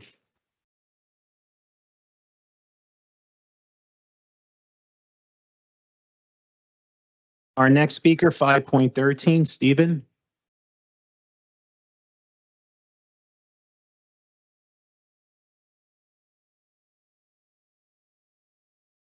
Steve Young, and I'm here on behalf of the president of National Action Network South Jersey chapter, the founder, Reverend Al Sharpton.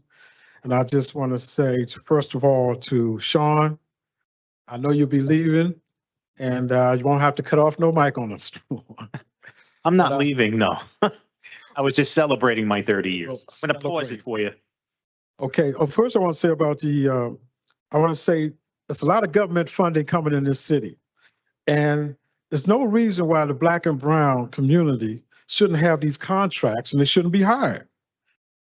But at the same time, you could spend money and give to the police officers to use excessive force. And all these big developers get tax breaks. So I don't understand, something has to be written in the law that says that these contractors, mostly Black and brown, should be getting to work. So I'm glad you're looking into that. Again, at the last meeting, some of the footage was actually erased when it came to me speaking. I hope that's not done again, and I hope it wasn't done on purpose. And the last time you had police presence here, and I'm glad it's a little more relaxed now. You had 4 police officers in the back. I didn't know whether they were for us or not, but I'm glad to know they're gone. But the power of counsel, I'm glad you listened at the last meeting, because we did get the video coverage and the body cam released. And that comes from the power of the people, and mostly justice for Drew. If he hadn't stand here and said something about it, it may have not happened. But another thing we asked about, where is the public safety director? Where is the mayor that needs to apologize to this community about the statement that he made? We're still waiting on that. But when it comes to the community, I just want to say this. It needs to probably be a town hall meeting, because the resolution 10.29, I'm glad you pulled it. Thank you very much, Ms. Gilmore, and thank you, rest of the council. I'm glad you pulled it. It was at your caucus, there was a lot of unanswered questions. So if you had questions, you know the community has theirs. And that's why the people that hurt the most have been in the family of Drew and everybody else, they need to be part of this process so that he can tell you what to look for and what not to look for, because you don't know it until you go through it. So I hope there'll be some type of community meeting and follow up with that, especially with the family.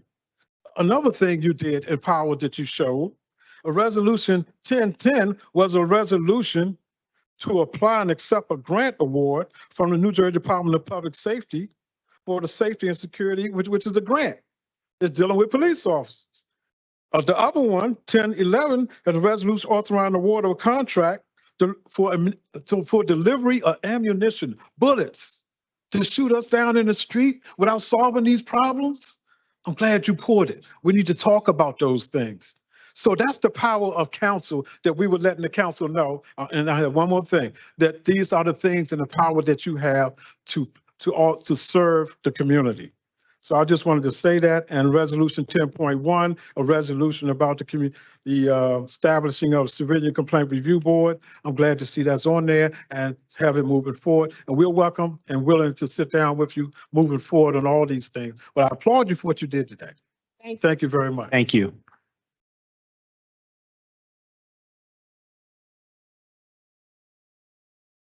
Hey, 5.14, June. Congratulations, Sean, on 30 years. I remember back in the day, before you even came here, when we started in 1996, and you're working under the late Robert Byrne. I thank you, and I thank him too for putting you in your position. And I want to thank you for your assistance all these years as we've been coming to these council meetings since 1996. Thank you. Ladies and gentlemen of the City Council, good evening.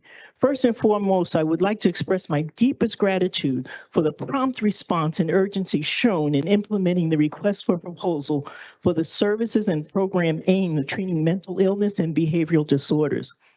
The fact that this was issued placed on the agenda as a late item at Tuesday's caucus meeting showcases the city's dedication and commitment to addressing this critical issue.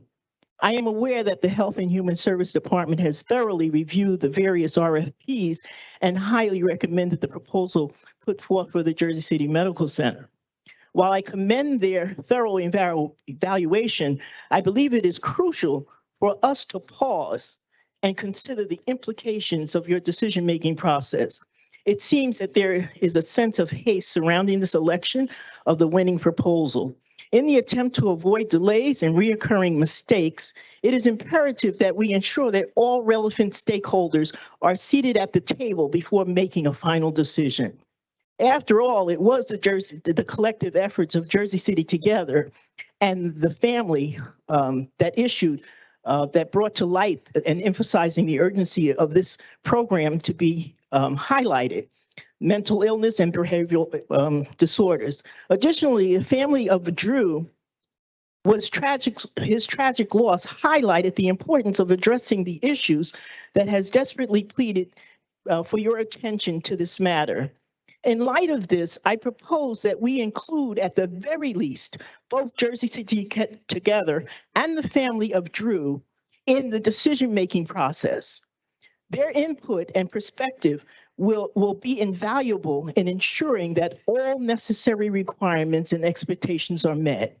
Moreover, it is essential that the RFP be made available to the community so that they too can have a voice in this crucial matter.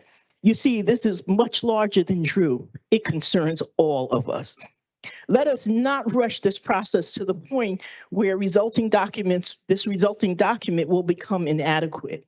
Instead, I urge you to respect the life of Drew and request that the Jersey City Together organization, Drew's family, and the community be a transparent and inclusive review and decision-making process.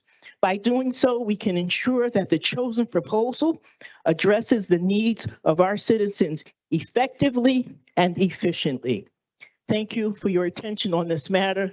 Councilman Gilmore, I thank you for requesting the withdrawal of that proposal so that we can get back to the table, review, and ask the questions. Thank you, June. And on Sorry, the your time final is- issue of the minority contractors, the reason why this is an ongoing problem is because we don't have an adequate compliance department. If you're serious about getting these guys to work, you would know that they weren't working. We need monitors that represent the community. Thank you.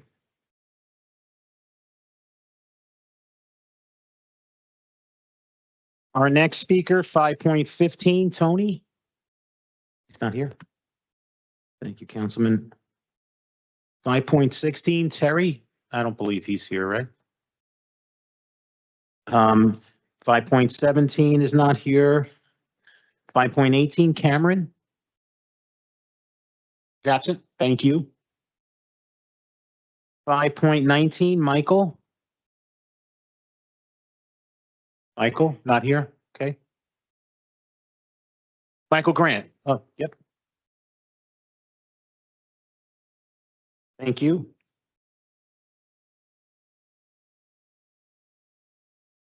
City Council. Michael, if you can just bring the mic up to you a little bit. Sure. There you go.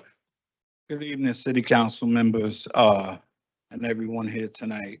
I was asked by one of the family members of Brother Williams to come and speak tonight about what I thought about what I saw on the video of the shooting of Brother Williams and the comment that the mayor made. I feel that he didn't look with his ears at that video, because from what I saw, it looks like the gentleman was shot twice before he was tased. And for that to happen is something that just shouldn't be. He had already been called up about for having mental issues.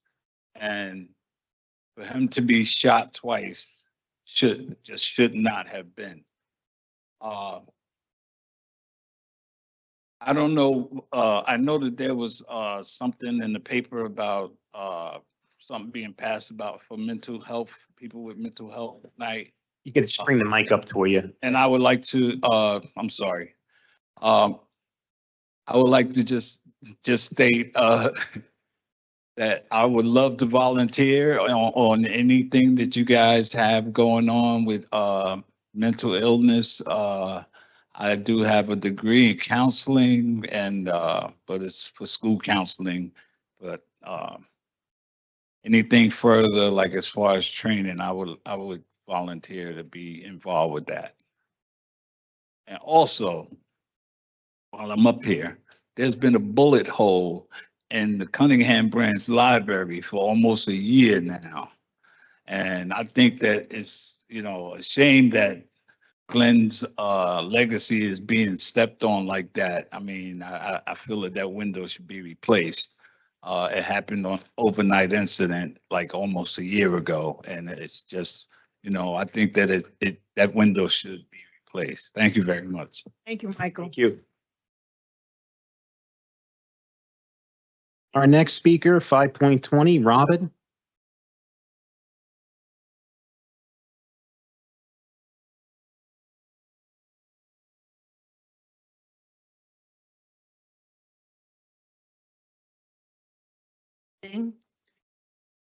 As other folks have said, thank you, Frank, for withdrawing that resolution. I have a lot of questions about Jersey City Medical Center, and I will tell you that they reached out to me for a support letter. And my response was, I'd like to see the RFP and a copy of your proposal. And I got neither. So I kind of wonder, of the support letters that were attached to that proposal, how many of them were received in the same way? I'm certainly not going to rubber stamp any support for anyone without reading their proposal. And I think it's completely unethical that they asked me to do so. So I just wanted to let you know that. I've had the opportunity to spend more time with Drew Washington's family, and today I have even more questions than when I last appeared in front of the council. From the press conference where the mayor declared that there was no question that this was a justifiable police murder before an investigation had taken place, to the article that was just published where the mayor's spokesperson declared that a different crisis response would not have changed the outcome of this incident. I question at what point this became a life-threatening situation. Mr. Washington was not out in the street brandishing a weapon and threatening other people. Mr. Washington was alone behind a locked door. It is clear in the body cam footage that the family said he was not a dangerous person. This was a man in mental distress who had been shot by the police in the past. I understand why he may see it as a life-threatening situation and why he may have felt the need to defend himself, but I am unclear why the police determined it to be a life-threatening situation to them. Supposedly from the beginning, as per the spokesperson's comments. Let's not forget that the police instructed Andrew to look out the window to see the ESU truck and the police in riot gear coming into the building. And then they kicked the door open to intimidate and escalate an already unstable individual and then blame them for being terrified in order to justify a killing is not acceptable. What's even more reprehensible is that this was the second time Mr. Washington had been treated this way by the police, and sadly, this time it ended in his death. I wonder whether Andrew was truly stabilized when he was discharged from the hospital. In speaking to the family, I was made aware that Drew was in the emergency room for 7 days, being sedated, but not given psychiatric medication because there wasn't a bed available for him in the psychiatric unit for an entire week. A psychiatrist did not meet with him and prescribe psychiatric medication until Monday, and he was discharged on Friday. I question why Andrew was not offered follow-up case management services with his more recent hospitalizations, as case management post-discharge is a key component to sustained mental wellness. In the past, Drew was involved with case management programs that monitored his adherence to medication. I'm curious as to why he was not re-referred to such programs when his mental health started to deteriorate. I also wonder why people that Drew knew and trusted were not able to speak to him during both of these incidents. Looking back to the first shooting, the social worker from the risk case management program appeared on the scene and begged to speak with Andrew in an Robin. attempt to de-escalate him. Your time is up. Thank you.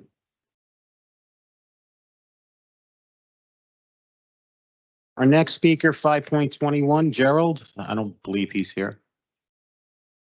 Next, 5.22, Brian.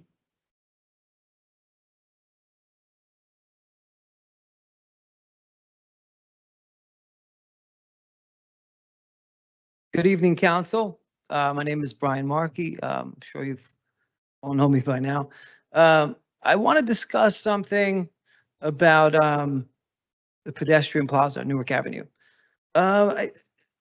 Since it was built and they closed down the roads from Jersey down all the way down to Grove Street, I think the plaza looks amazing. It's done wonders for businesses, but since it's been built, there has been such a lack of an authoritative figure in that area that it's becoming lawless. It really is becoming lawless. There's people urinating, defecating, and literally fornicating on the plaza. It's disgusting. It smells in certain areas. And in front of my store, I have 190 Newark Avenue, which is right on that corner, which is a really a popular walking area for pedestrians. That area right there where the pedestrian plaza ends or begins, depending on what part of the city you're from, is an emergency entrance in case there's a fire. But there's beer trucks and food delivery trucks with graffiti all over with New York license plates delivering all day long, blocking the view into the plaza. It's ridiculous. And I don't know who is in charge of policing this or if there's a budget. I know you provide a budget to the HDSID, SAD, which one? Okay, whichever way we want to look at it, right? Okay, we know what it is, right? So the fact is that they can put on like farmers markets and sell pickles and pumpkins and cheap jewelry, right? That's all. And I like the stuff too. I like to go down there and buy a donut once in a while. I admit it. It's cool, gluten-free. But they're not policing the area. It's becoming disgusting. It's for the pedestrians. That's what it is, a pedestrian plaza. And we got these bikes, these DoorDash, Uber Eats, they're flying up the roads doing 40 miles an hour on a freaking e-bike, knocking kids over, kids breaking arms. I mean, something's got to get done. I just want to know if the council could really come up with a cohesive plan to police the area. I mean, do we have to get police down there? I mean, do the business need to form an organization to do it on their own? We just want to know if you're going to help. Is there a budget for it? Because it definitely, I know for a fact that that special improvement district, it cost them $80,000 to put on a festival. That was crap, really. And that could have policed the neighborhood for 6 months. Misappropriated funds. All right, guys, thank you. Thank you. Our next speaker, 5.23, Osborne. Not here, okay. And 5.24, David. And 5.25, Frank is here. Oh, I am. Good evening, council, councilperson, Prinzeri, you know I love you. I'm just going to tell you, Councilman Gilmore said, the rules are the rules. Everybody heard that today. The ordinance is the ordinance. 21-053 says 600 feet. That's what the rules were when we actually filed for our license.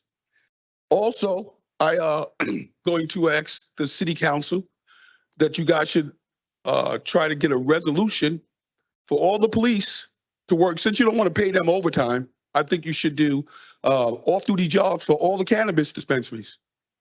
We need somebody there. Rochelle Park, I talked to the police chief there. He said he would call you guys and tell you that he has the Rochelle Police Department inside the dispensaries because that's where money's at, a lot of cash. I don't know why you guys wouldn't want to do that. And I'm telling you, I think you should have a resolution where you guys actually have the police. So we would rather have the police than some outside agency. keep the money with our Jersey City Police Department. Also, I would like to tell you that when Brian was talking about the pedestrian plaza, what I did was say to the business owners on the pedestrian plaza, the city council doesn't care because you see these bikes running, hitting kids. You know what we should do? Let's form a coalition and go to the Chamber of Commerce and make sure we got a seat on the board.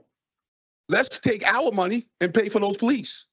Why worry about the HDSID and their bogus executive director who doesn't care? You rather have on Grove Street the farmers market, but you telling me that you can't have police because it makes them feel tough over there. We don't want the police there. Let me tell you, police presence is needed down on that pedestrian plaza. Because if you come down there at 1 o'clock, it's 19 bikes running back and forth. It's a pedestrian plaza where the sign says no biking, no skateboarding, no riding. But that means if I pull that thing out and drive my car, can I drive my car in the pedestrian plaza? So again, I'm going to tell you one thing about this CCB. You got 90 new applications. I was listening to you guys on the caucus. You got 92 new applications in the portal. That's what Maynard, the director, told you. 90. You know why? Because 23-077 and 23-078 is going to be non-conforming, which means that 200-foot room for the school is no longer valid. That 600 feet is no valid. So you guys just made them do 90 applications with this 23-077 and 78. And as I say again, you guys know me and I know all these guys over here. I grew up with every last one of these contractors. And I'm going to tell you, I know that we grew up together. And these non-bidding contracts that you give out, maybe you should give them the non-bidding contracts. Thank you, Frank. Our next speaker, 5.26, Mary. Not here. Thank you. Next speaker, 5.27, William.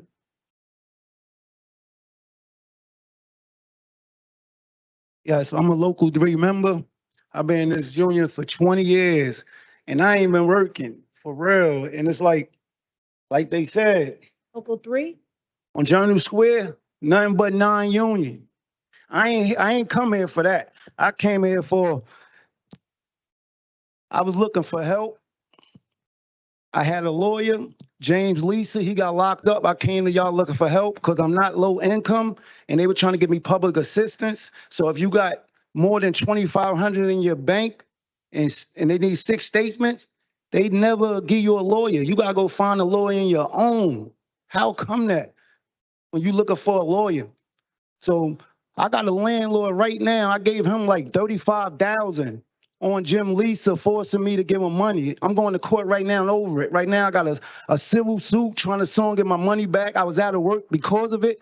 And nobody came to me or nothing to speak, nothing. It's like nobody don't care. We so divided, it's bad. And another thing, my brother Rashawn Bruce, a credible messenger. If y'all want to help these kids, because I was a kid too doing bad stuff, we can help them. Y'all need to get in touch with Rashawn Bruce, a credible messenger.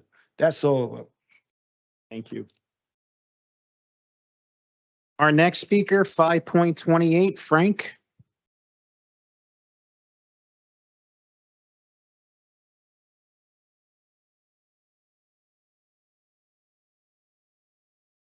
Good evening, Frank Fitolo. I am an attorney with the law firm of Sills, Cummins & Gross. I'm here this evening on behalf of Cushmart, New Jersey, which is seeking to open a cannabis dispensary at 1544 Kennedy Boulevard. You may recognize the name Cushmart because it's been on your agenda 4 times, and you've pulled it each time. Cushmart satisfied all of the statutory prerequisites to opening a dispensary in March 2023. That's more than 7 months ago. We obtained CCB approval. We obtained planning board approval. The only thing differentiating our application from others is that a competitor, Osbert Orduna, has appealed our planning board approval. I'm handling that matter. There is nothing in that planning board matter preventing this board from acting on Cushmart's application. In fact, the city's waiting on this board, the court, excuse me, is waiting on this board to act. No one has sought a stay in that case. Mr. Orduno has not sought a stay in that case. The judge hasn't. And in fact, we filed our application in the same group as Mr. Orduno's application. In fact, Cushmart and Mr. Orduno's application were approved by the CCB on the same night. On the same night. The city's policy in handling these matters is that for the initial round of applications only, if you were already in the process, filed your application and it was deemed complete before another business obtained a building permit, you were permitted to open within 600 feet. That was the fair way of doing it. And this city council has already applied the policy to other applicants in the exact same position as my client. Their applications have been approved, but not Cushmart's. The only difference we can see is that Mr. Orduno has been coming to this chamber meeting after meeting, complaining about our application and why you shouldn't hear it. Where was Mr. Orduno when the other applicants within 600 feet in one another were before this board? He was nowhere to be found. He wants this body to eliminate the competition. Don't take the bait. The council has to treat all applications in Cushmart's position the same. We filed all the rules, we dotted all the I's, we crossed all of the T's. We have invested hundreds of thousands of dollars to bring this project to fruition, and each day the council delays in bringing our application back on its agenda, Cushmart will continue to suffer. For these reasons, I respectfully request that you place Cushmart's application back on the agenda and hold a vote. Thank you very much. Thank you. Our next speaker, 5.29, Kevin. Brittany, can we look into that? Okay, because I know we all received emails and calls concerning this. Could we look into that, please? Yeah, we'll provide you a memo. And if not, then put it back on. Getting in all of this. It's not our battle. Hello again. Oh, I'll wait till we're good. Go ahead, I'm sorry, go ahead. That's okay. Okay, Kevin. Sorry. Oh, it's quite all right. Hello again. Today, my lawyer responded again to Mr. Baker and to the additional counsel Mr. Baker engaged. Our position remains unchanged. The Faulkner Act mandates you investigate, not Corporation Counsel or other lawyers who may have a conflict of interest in connection with our mayor. Otherwise, we continue. Today will be a continuation of the Faulkner Act hearings. But there's been a significant new development. At the Rent Leveling Board hearing last night, I presented the facts of our case and finally got a lawful Rent Leveling Board determination in full support of rent control all the way back to the date of the original certificate of occupancy. Are you shocked? If you are, that's very telling. The press told me how shocked they were. They only ever observed resistance to our pleas for help, and they too thought this day would never come. There will be more press. I made a presentation in front of the Hoboken Rent Leveling Board in support of a case with the same core issue we face at Portside Towers. In the case of Avalon Bay in Hoboken, the original owner filed a claim of exemption 1 year too late. In our case, the original owner of both 100 Warren and 155 Washington never filed, ever. Has that ever sunk in? That fact remains undisputed. I urge everyone here to listen to my 20-minute board presentation already released by the press. After just 20 minutes, the Rent Leveling Board of Hoboken ruled unanimously that Avalon Bay has always been subject to rent control since it was newly constructed. As it turned out, the lawyer representing Avalon Bay was Jennifer Alexander, the same lawyer Equity Residential uses for evictions and for the first few months of our rent control fight. Guess what Miss Alexander's reaction was when we won? She said something similar to, "Now we have to calculate how much my client owes." Just like that. If you listen to the audio, you will have a good idea why she might not be interested in going to court. So our hard work can win a lawful determination for tenants in Hoboken, but we continue to suffer in Jersey City.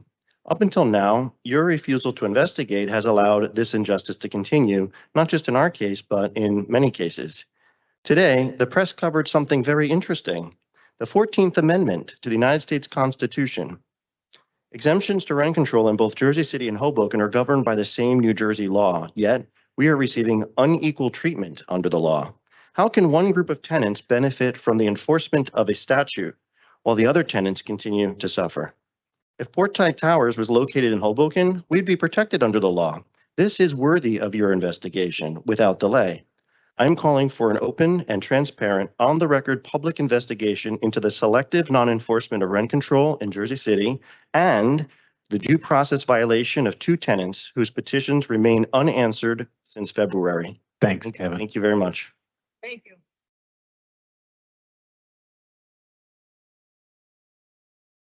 Okay, our next speaker, 5.30, Jessica. Good day. Just be mindful that we don't have the buzzer, so I'll remind you. It's not working. I can't see it because You can't? your head's in the way. I'm sorry. Thank you. Thank you, Sean. I apologize. Yes.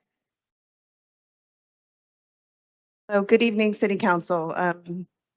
It's a pleasure to be here again. Last night was eye-opening as to what can actually be done when it comes to not obeying the law and what the enforcement of the law looks like. So I have to say that I'm shocked about the lack of accountability and adherence to the state law and the local ordinance within Jersey City. It's undisputed that the owner at the time, the apartment building where I live, was newly constructed, did not file a claim of exemption to rent control. Under Jersey City ordinance and New Jersey statute, I should be protected. I think we all agree. If this same building was located in Hoboken or Union City or Woodbridge, I would be protected. Even if my building was owned by a different landlord in Jersey City, I would be protected. Yet, as my first renewal, my rent was increased by over $1,500 a month. That's bad, but not as bad what others have experienced, and some remain homeless to this day.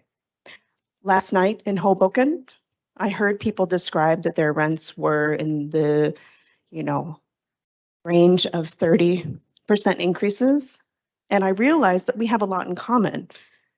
I received a 34% rent increase. How do I know that if I lived in Hoboken or Union City, I would be protected? I know because I read the local news. I don't know if you did today. The local news talked about the decision in Hoboken last night for Avalon Bay. I was there last night.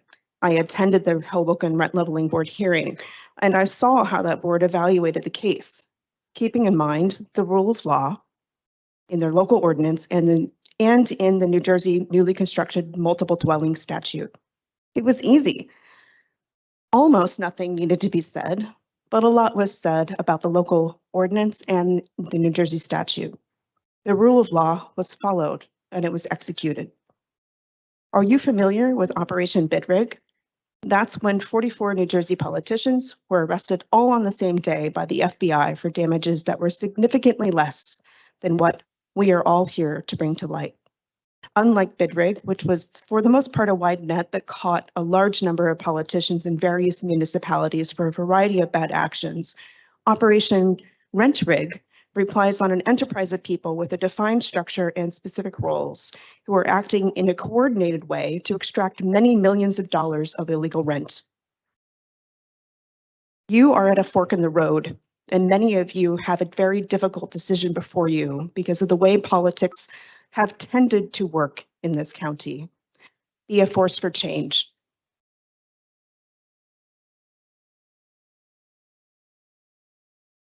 I don't know, Jessica. I think you made it work.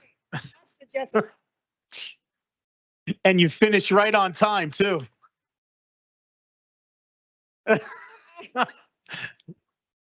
You cannot make that up. Okay. Next, 5.31, Sean. And it's not me. Spelt a different way.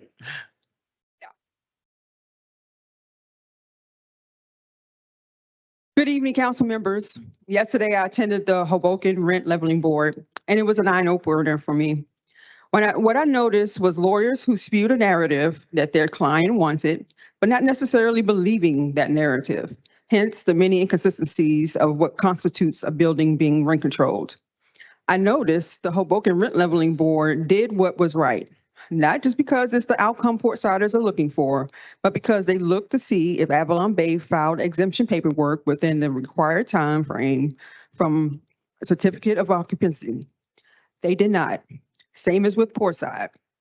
Avalon Bay received the ruling in less than a year, yet here we are a year later and still have not received a ruling, which is clearly in our favor according to law. Yet no enforcement has happened, just selective enforcement. Follow the rule of law. Thank you. Thank you. Okay, our next speaker, 5.32, Jessica. No, not a different Jessica. Jessica R. She's not here? Okay, thank you. Next, 5.33, Judith.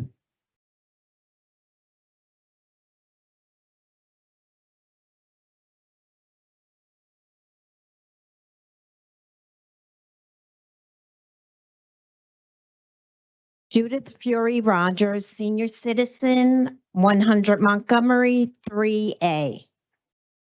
First, I want to just thank Councilman Solomon and his office worker Rachel and former Mayor McCann for helping me follow up. There is currently no federal or New Jersey state law covering a landlord's responsibility for mold. The Mold Safe Housing Act is a bill that permits tenants whose landlords failed to abate a mold hazard upon written request to do so. Tenants must notify the DCA and the DCA will conduct an investigation. Asbury Park Police Officer Vargas sent an October 2021 email expressing concern about mold in police headquarters and again mold strains in the city council's ceilings. 2021, Vargas had COVID and cancer. In June 2022, he went to the doctor for eye irritation, headache, sneezing, skin irritation, fatigue, difficulty breathing. Doctor said symptoms were due to mold exposure, not COVID, not cancer.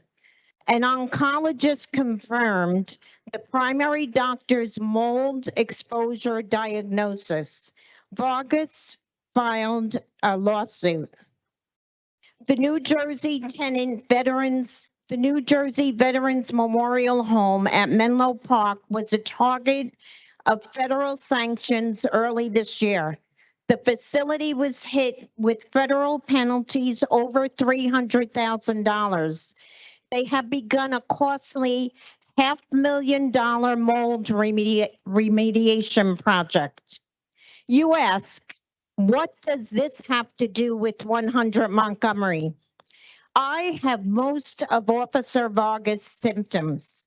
The mold photos in the New Jersey Veteran Memorial Home look like my living room.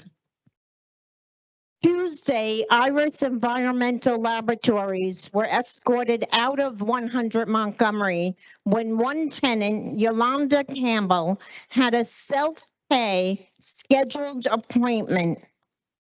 Jersey City officials informed management they had to allow the inspector in. The appointment happened today. I don't have anything. Thank you. Thank you. Thanks. Our next speaker, 5.34, Mark.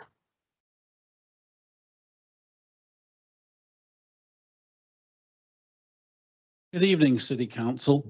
I'm Mark Boyles, a resident of Portside, and I'm here tonight to express my deep gratitude to the Rent Control Board. Last night, the Rent Control Board found that my building's always been rent controlled since the relevant claim for exemption was not filed in a timely manner. Oh, wait, I apologize. That was not the Jersey City Rent Control Board, but was the Hoboken Rent Control Board. Last night, the Hoboken Rent Control Board ruled on a similar case where no claim for exemption could be found that predated the certificate of occupancy. In fact, the Hoboken case is a complete parallel to my claim for illegal rent that was denied by the Jersey City Rent Leveling Administrator and is now being appealed. I expect and have a right to equal protection under the law. It's time for you to investigate why the tenants of Jersey City are being treated differently than the tenants of Hoboken. It's also time for you to investigate why 2 tenants are being denied their due process under the law. They submitted petitions after being told by Corporation Counsel and Director Richardson that their legal entitlement to receive a de novo review. That was in February. Why do these 2 one-page petitions take so long? Please investigate. I have a second point. I submitted an OPRA request for the most recent safety inspection by the Jersey City Department of Public Safety into my building because I need to know whether it's safe to live in my apartment. 82 days later, this request was denied with the reason, quote, records pertaining to emergency or security information or procedures for any buildings or facilities which, if disclosed, would jeopardize the security of the buildings or facilities, unquote. I am not a security threat to my neighbors nor to my building. Does the council have any suggestions on how I can find out whether my building is safe to live in?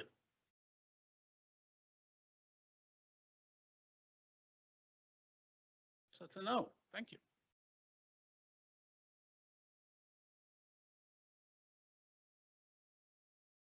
Okay, your next speaker, 5.35, Erin. Is Erin here? Okay. Sorry, I didn't see you. Good evening, council members. I'm Erin Kent. You at this point may know me. Hoboken and its residents experienced an incredible win last night when the rent stabilization board sided with the tenants of the Avalon over its landlords. I'm happy for them truly, especially as a former longtime resident of Hoboken who still visits very frequently and will always a little bit partially identify as a Hoboken resident at heart. What I find especially remarkable, however, is the relative expediency and straightforwardness of last night's decision. That is in comparison with the long, drawn out and unnecessary battle happening right here. Unfortunately, I wasn't able to make it to the meeting in person, but from what I can gather, Kevin Weller was able to present the facts of the case in under half an hour, resulting in a winning decision that very same night. It's incredibly disheartening when a resident of the city can get more done for his friends in a neighboring town in one local government meeting than he's been able to accomplish here in this very room over the span of 1.5 years. And that's not to discredit Kevin. If anything, his actions last night showed just how knowledgeable he is on the subject and what a trusted resource and advocate he has become to those in need for our local community. So we ask again, why is this taking so long? I'm not going to repeat what everyone else has said over and over again. I'm just going to ask the question, hoping one day we get the simple, straightforward answer we are all owed. On another note, I would like to applaud the council for the endorsement of a civilian complaint review board, especially in light of the tragedy surrounding Drew Washington's unnecessary death. And while I understand that this board is meant to review complaints and make recommendations regarding police department investigations, it seems obvious that the catalyst for this move was Drew's death. And at the crux of the situation surrounding Drew's death is mental health. We've all been saying it, mental health is health. And while I by no means want to diminish what happened in Drew's situation, I can't help but draw a connection between so many of the complaints you hear appear every 2 weeks or so. Though contextually different, they regard our mental health, and very often inaction on the council's part to help ordinary residents feel safe and comfortable in their homes and in their neighborhoods. An inability to pay your rent or facing homelessness as a result of unconscionable rent increases is certainly causing a local mental health crisis in its own right. Thank you. Thank you. Our next speaker, 5.36, Sylvia.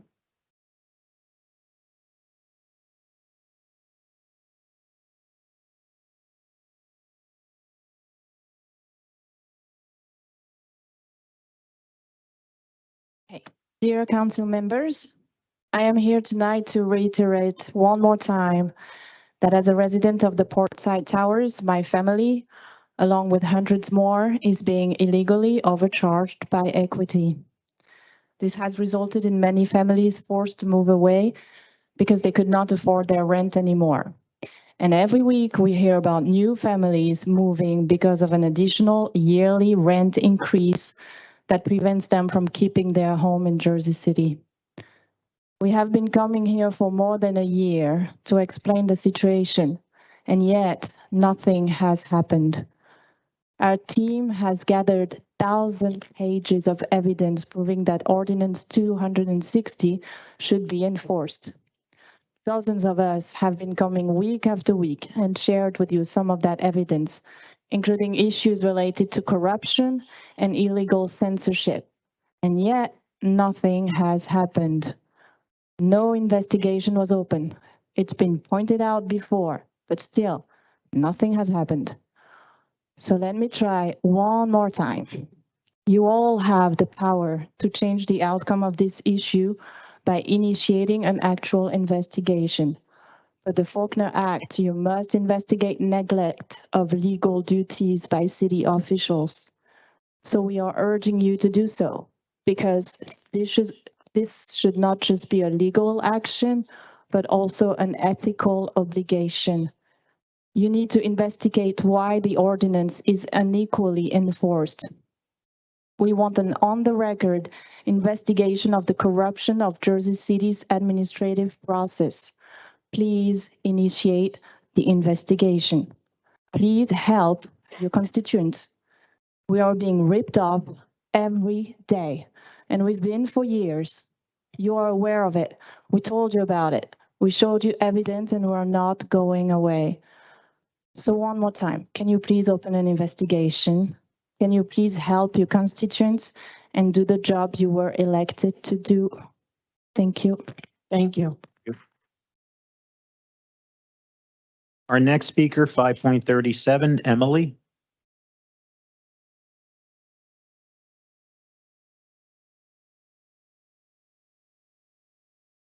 I'm Emily. I live in the West Tower at Portside.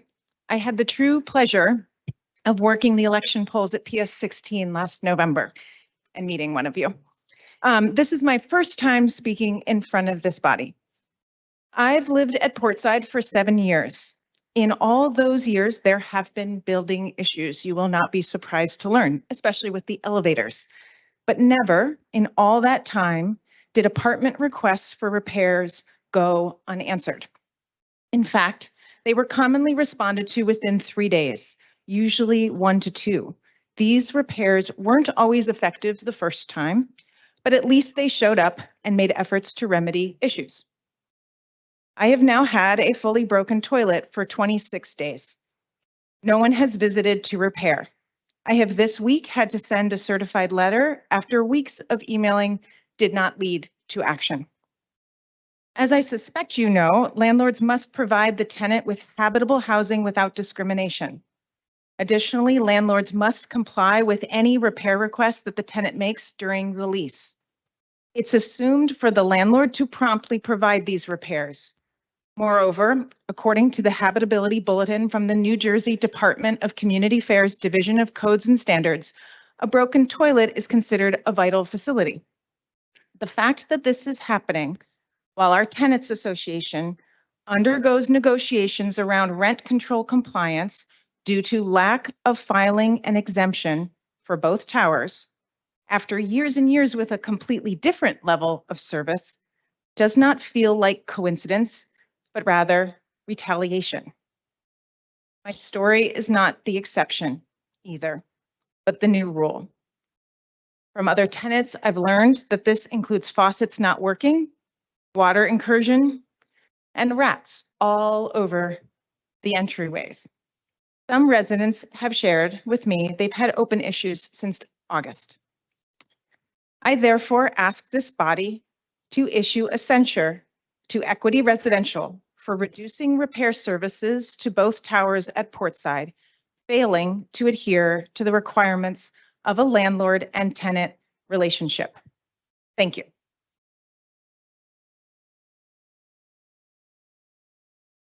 Our next speaker, 5.38, Anne Marie. Thank you. Anne Marie Nazaro, Our Lady of Sorrows Parish, Claremont and Ocean Avenues, and Jersey City together. I really, really want to thank the council. It's been said by others tonight. You did an incredible thing to shelve the resolution concerning Jersey City Medical Center's proposal. It is one thing and a good thing to get a proposal in response to the 911 mental health crisis situation, but it is another thing to get a good response to that request for proposal. A good response, and if that is a good response, requires a deep look at what Jersey City Medical Center is proposing to do with the 1.2 million per year for 3 years and their startup 300-something thousand. The deep look should be by the council with ample time, and you're taking an extra 2 weeks. And I think it should be shoulder to shoulder with community members, with some of us from Jersey City together and family members who want to be involved from Drew's family. I think it's essential to have community members scrutinize the proposal with you. I managed to see the caucus recording from a couple of days ago, and that's all I have of any depth on that proposal. But I want to call to your attention, the Jersey City Medical Center states that they will have calls go through 911 before being transferred to Jersey City Medical Center. At the caucus, Council President Waterman, and I believe it was Councilor DeJesus, who said that training of 911 is a critical element. I don't know if that's in the proposal, but you need to be sure it's in there, and let us help you be sure, because that's in the proposal we gave to the mayor over 2 years ago. Then they said the operators at the medical center will decide if the Jersey City Police Mobile Crisis Unit should be dispatched. Be careful of that. That's the unit that showed up on Randolph Avenue and confronted Drew. That unit is not a unit trained with the behavioral health responders that we want to hire. They have to train together. That unit going out by itself, is 30 minutes enough to de-escalate? Should they have pulled the door off the hinges? There are so many questions. No family member was enlisted. They offered support. They didn't get taken up on it. Thank you. Thank you, Anne Marie. Our next speaker, 5.39, Michelle.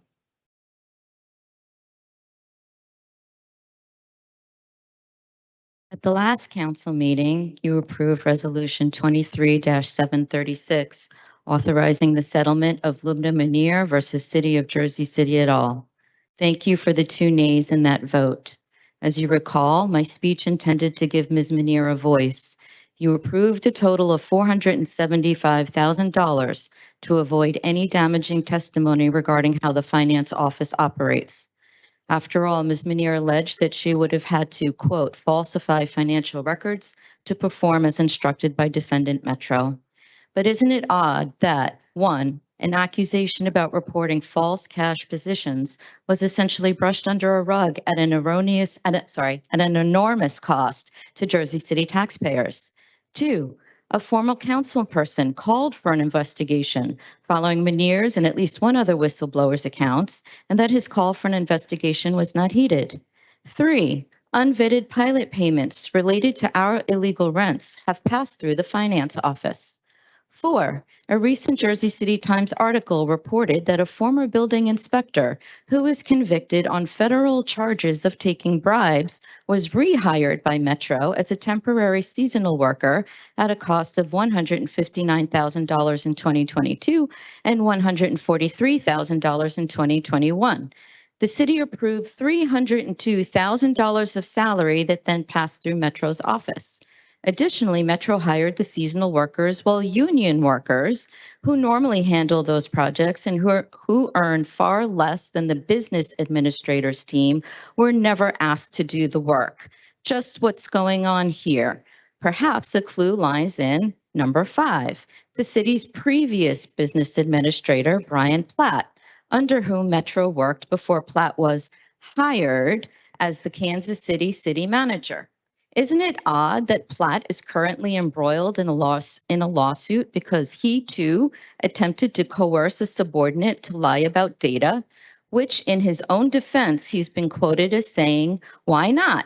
In Jersey, we had a mayor who would just make up numbers on the fly from the podium, and no reporters ever called him on it." This brings us to number 6. Metro, Platt, and Fulop have all been associated with the manipulation of municipal data.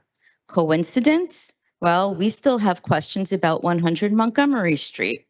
Who's keeping their eye on the money that will be passing through the Pompidou Center? What's the arrangement with the MUA? Do we trust that every dollar that moves through the finance office is accounted for? Clearly, it's money that keeps you and the mayor from doing the right thing. But I'll state it again. Chapter 260 requires the enforcement of rent control. The Faulkner Act requires that you investigate. Start tonight, get to right before wrong gets to you. Thank you. Our next speaker, 5.40, Philip.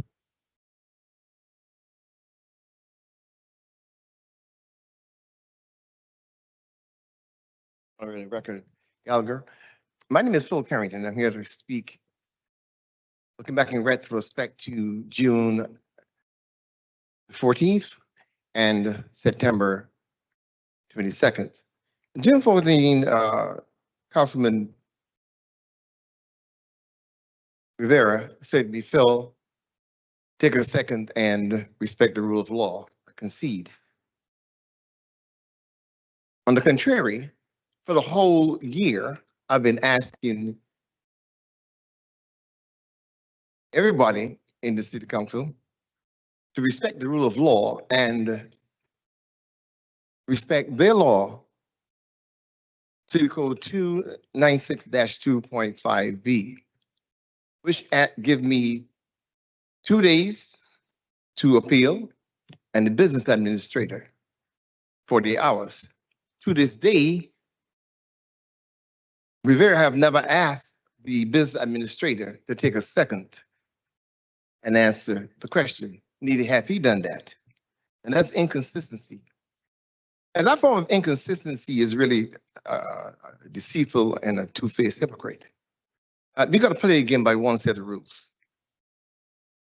On September 22nd, I questioned the mayor and his statement pertaining to, or his behavior, where he said that the officer's position was correct in terms of law. So I have a copy of the officer's code of conduct. Nothing in that code of conduct reflect that the actions were statutory, meet the statutory guidelines, which means that that law was made specially for white people, and that it may have a separate set of laws if he say they follow the guidelines for Black people. They are arbitrary, capricious, and held in osmosis. And if that is so, then it just simply means that the FBI needs to form an investigation here. And if that kind of action meets the threshold of their guidelines, they should have an investigation here, and the CFIL needs to be removed from office in handcuffs. This is just simply wrong. You just cannot make statements and not back it up with facts. When he said that it met guidelines, what guidelines was he talking about? He didn't state that. There is none. And so I'm saying that Drew had the right to be shot in his house. Just think if 2 Black men come to your door and knock on your door, you chose. Thank you, Phil. I gotta respect the law. You, Phil. Next speaker, 5.41, Barbara.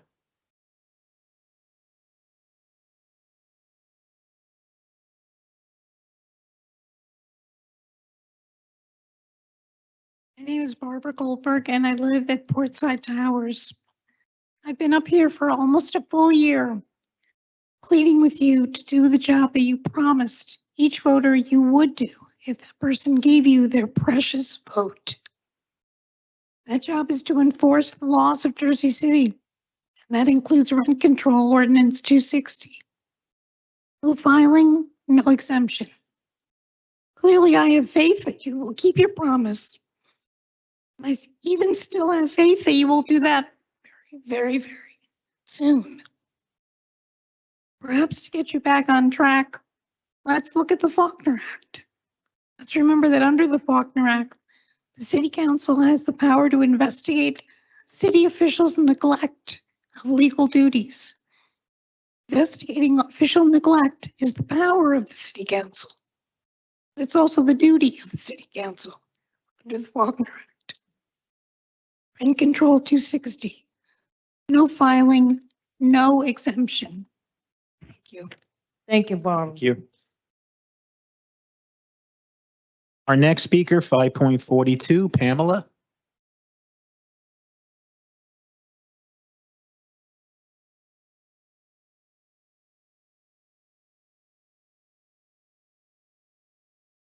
Good evening, everyone. Congratulations to my dear friend Sean. That is impeccable. My name is Pamela Johnson. I am the Executive Director and founder of the Anti-Violence Coalition of Hudson County. Today, I stand in front of you on behalf of Andrew Washington's family, and I speak for them. I speak for myself as well. I stand with Andrew Washington's family. I've mourned for and with this family. I took the time to get to know Andrew through their eyes. I took the time to listen to what they experienced on August 27th, 2023, and my heart aches for them, not because I knew Andrew personally, but because no human being with a well-documented history of mental illness should be killed for being sick. As our Director of Public Safety said, and I quote, sick. When did we decide to stop healing the sick and choose deadly weapons over care? And they have a response, Andrew's family, to spokesman Kimberly Wallace-Scalcione, who pushed back on the idea that this program would have saved Andrew's life unless she has information that we don't. How does she know that? The family does believe the proposal is inadequate and it attempts to limit when a human being with mental illness can experience a mental crisis. With the proposal, a person living with mental illness is only allowed to have a mental crisis during the hours of 2 to 10 and only Monday through Friday.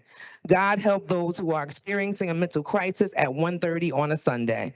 In response to the spokeswoman, that call came in from this is actually what she said.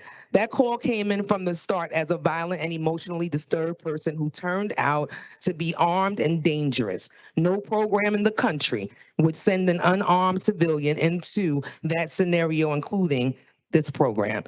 You, Ms. Wallace-Scalcione, are misinformed. Andrew's family called the crisis center the day before on August 26, 2023.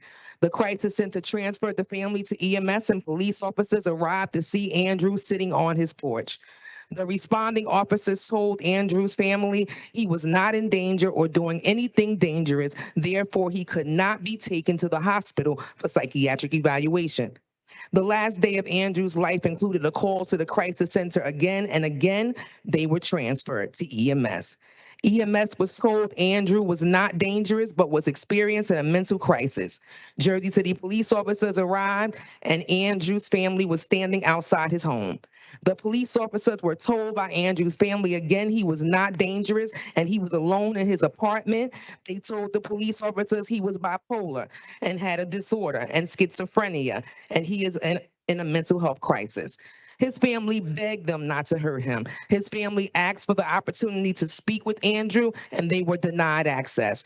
Thanks. The family strongly Sorry, suggests ma'am. that we look at other ways to make sure that mental health is a 365-day response for resources and support for families on 24/7. Thank you. Thank you. Our next speaker, 5.43, Bill. Name is Bill Lillis. I'm a member of Jersey City Together and a parishioner of Our Lady of Sorrows Parish, a designated peace site with a mission statement that says, "The Lord loves his city, and so do we." Our church is located just a few blocks away from Drew, Washington, where he lost his life being shot by a police officer while Drew was experiencing a mental health crisis in his own home. Last month, I, along with so many other citizens, spoke in support of the family in the hiring of outreach workers trained to go out on emergency calls with the Jersey City Police to assist individuals who are experiencing a mental health or substance abuse issue. So I was heartened to see that a bid was put out again, and that proposal was approved for the Jersey City Medical Center to provide this service. I thank the council members who worked and advocated to put this initiative in place. However, in an article in today's Jersey Journal, our city spokeswoman stated words to the effect that this program that would not have sent an unarmed civilian into this scenario.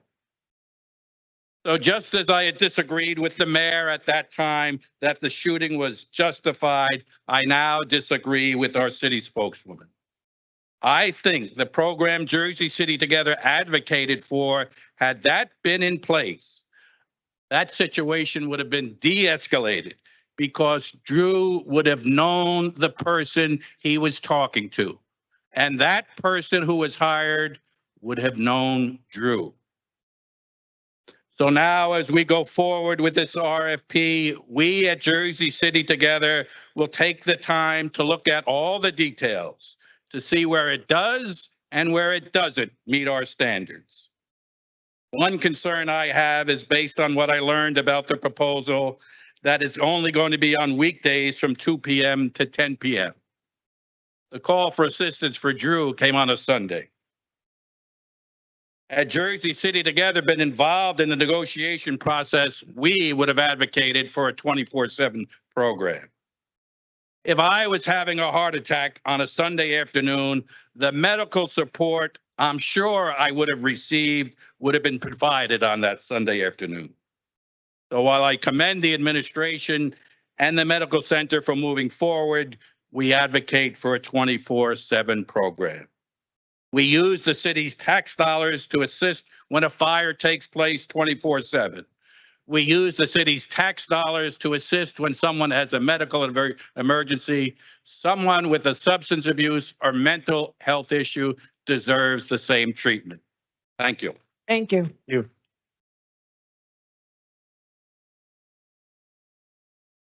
Our next speaker, 5.44, Melissa.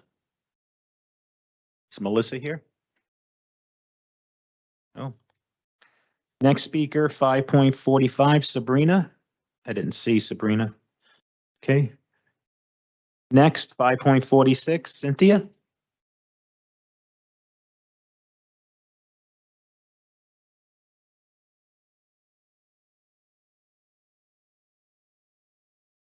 Good evening, council people. I'm here on behalf of the Jersey City Reservoir Preservation Alliance. I wanted to talk about agenda item 10.19, resolution 23-764, awarding a bridge contract to build a bridge, well, actually to install a bridge in the reservoir. There are two contracts. One was already awarded back at the end of June for bridge fabrication, and a different contractor is being hired to install that bridge. I sent you a letter about it yesterday with some details. The bridge fabrication contract was $879,000. The installation contract's about $500,000. So we're talking about 1.4 million dollars. And when I started to look into, well, how did this first contract get approved? I thought it would have gone out for public bidding. I was shocked to find out it never went out for public bidding, and that almost $900,000 was spent with a purchase order. And there are real questions about how this got approved. I think from what I've been hearing, people are saying, well, the money's already gone. So first, I'd like to say there is no statute of limitations on questions about circumventing public bidding. And so many people tonight have asked you to investigate things. I hesitate to add another request to investigate. It seems like you already have a lot of things to investigate. But if more contracts did go out to bid, maybe you'd have less people coming here complaining that they're not able to get a piece of the pie. They can't get awarded contracts. And I heard a number of people talking about this evening. So I would ask you, please look into it. Is the contract even valid? And concerned taxpayers, come see me after the meeting. What is wrong with the contract you're about to award? The plans are sketchy, they're incomplete, they don't show the impacts, they don't show the appearance in the context. So please, I'm asking you, do not spend a total of 1.3 or $1.4 million when you don't even know what it is you're spending money on. You probably have no idea what this bridge is going to look like. I don't. I've spent a lot of time studying the plans, and I think in Jersey City, bad ideas often become like a runaway train. Please put the brakes on before you spend any money. Thank you. Thank you. Our next speaker, 5.47, Viviana. Viviana? No? Okay. 5.48 is a duplicate of 5.13. Next, 5.49, Randy. Is Randy here? Okay. Good evening. I'm Randy Davenport, one of the attorneys. Excuse me, Randy, could you just lift up the mic to you? Sure. Can you hear me now? Yes. Okay, good evening. I'm Randy Davenport, one of the attorneys retained by the family of Andrew Jerome Washington III. And I've sat here and heard all of the comments tonight, and I'm not going to rehash a lot of what has been said here already.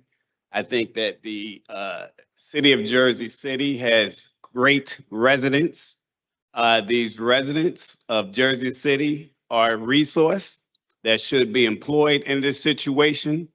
You've heard from mental health care experts, providers, facilitators tonight about some of the things that should be incorporated in legislation designed to save lives. You've heard about what the impact of this situation has been to Andrew's family, and we should take these things into consideration. The experts who are here talking, they're committed, they're passionate, and they need to be utilized by this council when making a decision as to what to do in the future. They are here in Jersey City. They're here for you. They're here speaking to you. They're begging you. They're pleading you. They're imploring you on behalf of Andrew's family to do something. They're coming with solutions, and they need to be consulted in terms of providing some type of action so that we can ensure that what happened to Andrew does not happen again. That's all the family wants. They do not want legislation that's designed to whitewash the situation. They want meaningful, enduring, long-term solutions. They're fighting.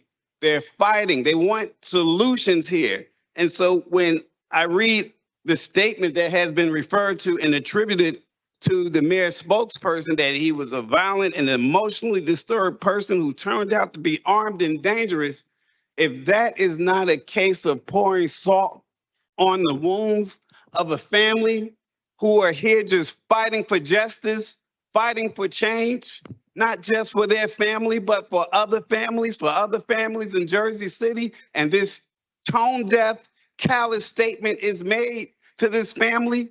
How do you think that makes them feel? They are grieving. They're crying. They're dreaming about it. They can't even watch the video that's been shown. And to see and hear a statement like that being made is outrageous. And somebody needs to talk to the mayor. Somebody needs to talk to his staff and inform them that they need to be more sensitive when dealing with this situation. And I have a lot more that I can say, but the only thing I want to add is that when someone is going through a mental health crisis, they don't have one of those 3-minute devices to set so that their crisis can come on at the time appointed by the proposal of weekdays 2 to 10, as we see from Andrew, where his situation happened on a Sunday afternoon. So yes, she is right. This legislation would not have helped Andrew. Thank you. Thank you. Thank you. Our next speaker, 5.50, Mira.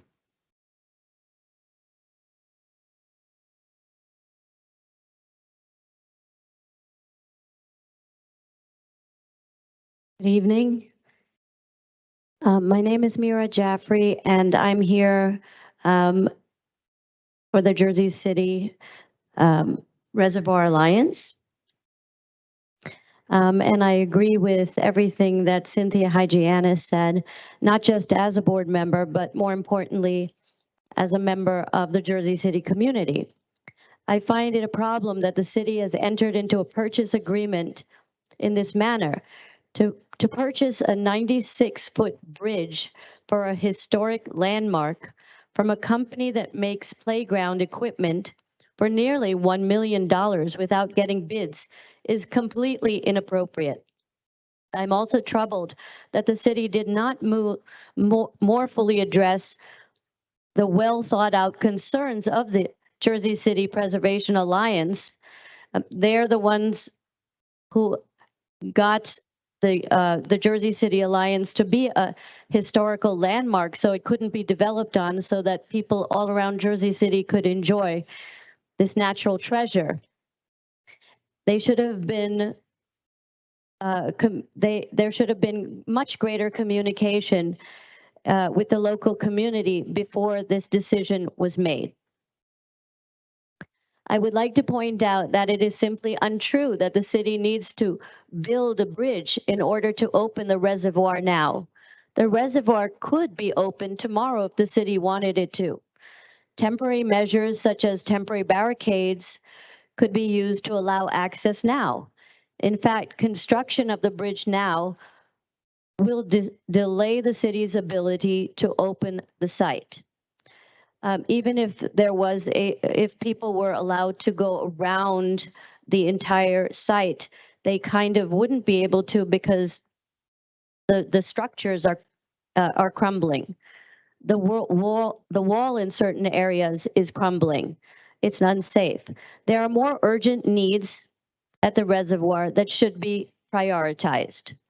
When the walls of your home are deteriorating and falling down and you have a limited budget, it seems like common sense to spend your dollars on fixing the walls and the structure first and buying new furniture later. Just this week, a giant boulder popped out of the wall. Instead of paying almost $1 million to build a bridge and $500,000 to install it, let's put that $3.4 million into the wall and rehabilitating the historic buildings that are threatened by years of neglect. Let's build a bridge in due time with due diligence once our most urgent needs are met. Let's use our hard-earned tax dollars to secure the future of the reservoir with a plan that we can all embrace. And let's open the reservoir now. Thank you. Thank you. Our next speaker, 5.51, Elena. Not here?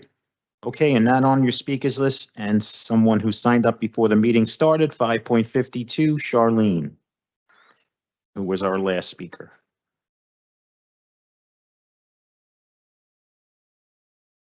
Good evening, council. Firstly, Sean, thank you for 30 years of service, and particularly before the internet and before we could actually access all this information online. You were always helpful with making as many copies as needed. I'm here to speak about ordinance 23-103, which is about the zoning changes the city is planning to implement. I have some very big concerns about moving forward on this because it does affect R1 zoning all throughout the city. And right now, the city is going forward with a historic preservation component master plan, which is doing two things. It's updating our historic resources list, which will identify all historic buildings throughout the city that are worthy of preservation, but it will also identify the historic districts that potentially will come about over time so that they are afforded some kind of a protection while they're waiting. But it also will be doing an identification of cluster housing, not big enough to be a historic district, but it may be on a block or it could be 2 blocks, but it's significant housing in the way it was formed and its history, contributions to the city and to the neighborhood. And if you make zoning changes that are included in this current zoning ordinance, it will open the floodgates to development before these identified and protected sites can be set aside and preserved. Because let me tell you, developers, they're in the helicopters going over the city looking for the large lots. And if you want to talk about large lots that particularly 5,000 square feet or more, which the zoning will affect, allowing for multi-family development to take place in an R1 zone, then it means that they'll be flying overhead looking for the large lots that have the one family house. Those will be knocked down. And before we know it, we'll have inappropriate housing going in. And it affects the block, it affects the neighborhood. So all I ask is that we put the brakes on. There's no reason to rush to change the zoning unless we have developers pressuring all of you to say, if you get this through, I'll have the next project up in front of the planning board. Well, even they have a backlog. So don't worry about them. But Thank you, Charlene.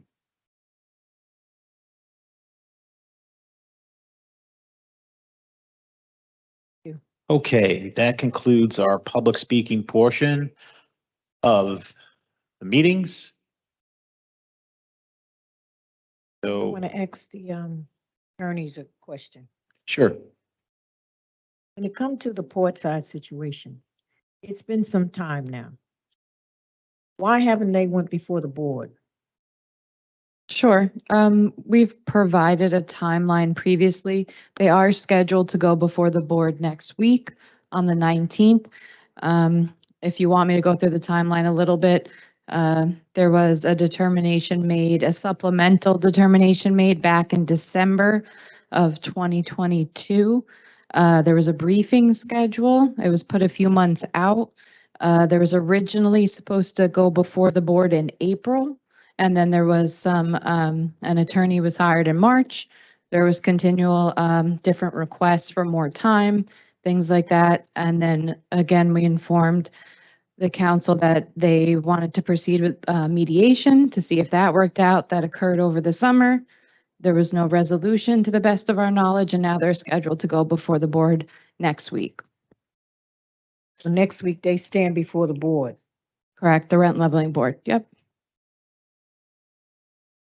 They're definitely going to go. There's not going to be any holdup, or their case is definitely going to be heard. It's scheduled for it. I can't speak to that. It is before the board. They're on the agenda. So barring any other request from anybody involved in it, it'll go forward. Okay. I mean, I just think at some point, There needs to be some type of resolution. For the life of me, I mean, I haven't watched many cases, but I haven't seen none lagger this long. And I think that's, part of the frustration is the level of uncertainty as we go through all these processes and all these steps and stuff like that. So I just really hope that decision is made as soon as possible as it relates to this, because it's just frustrating with these allegations and people being displaced. And ultimately, if you're in that situation, you're losing, even if you go and found out that it was rent control. By then, the damage have been done drastically. So I just hope, honestly, it's sugar honey iced tea. It's just extremely frustrating, man. But let me ask this, because I asked the question. So they're scheduled to go, all right? Now, what can stop it? Just hypothetically, I just want to have something in my mind. Just hypothetically, could somebody postpone it or what?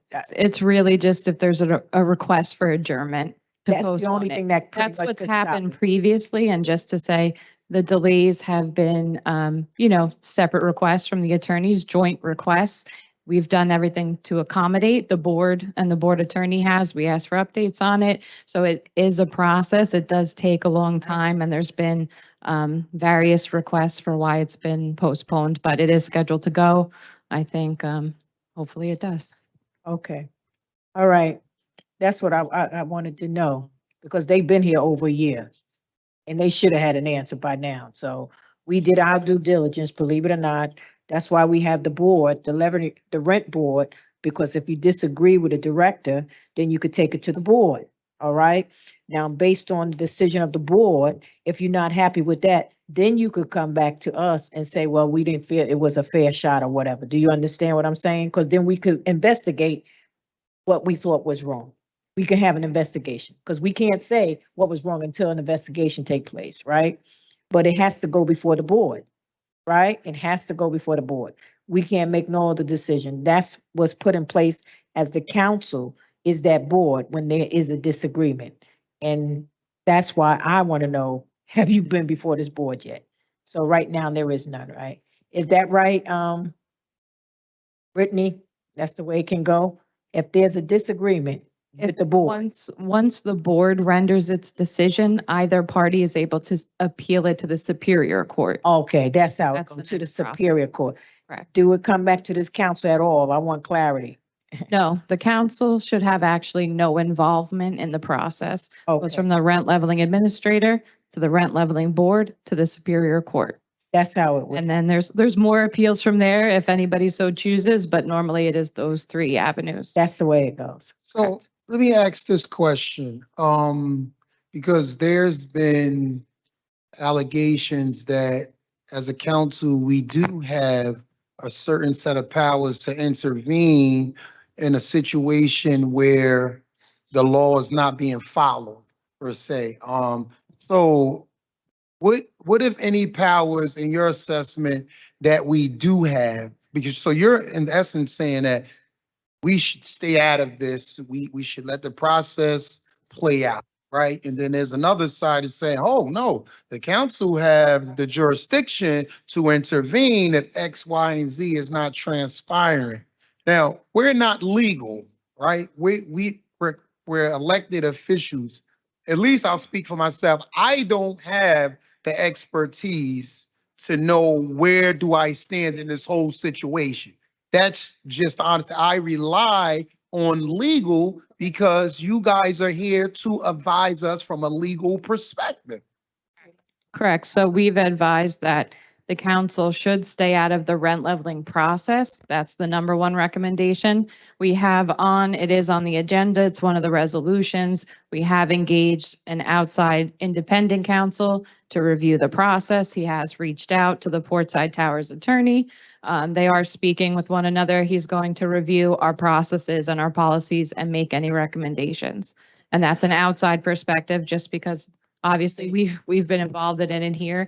And the corporation council, we do actually have a responsibility as well, if it is appealed, to represent the rent leveling board.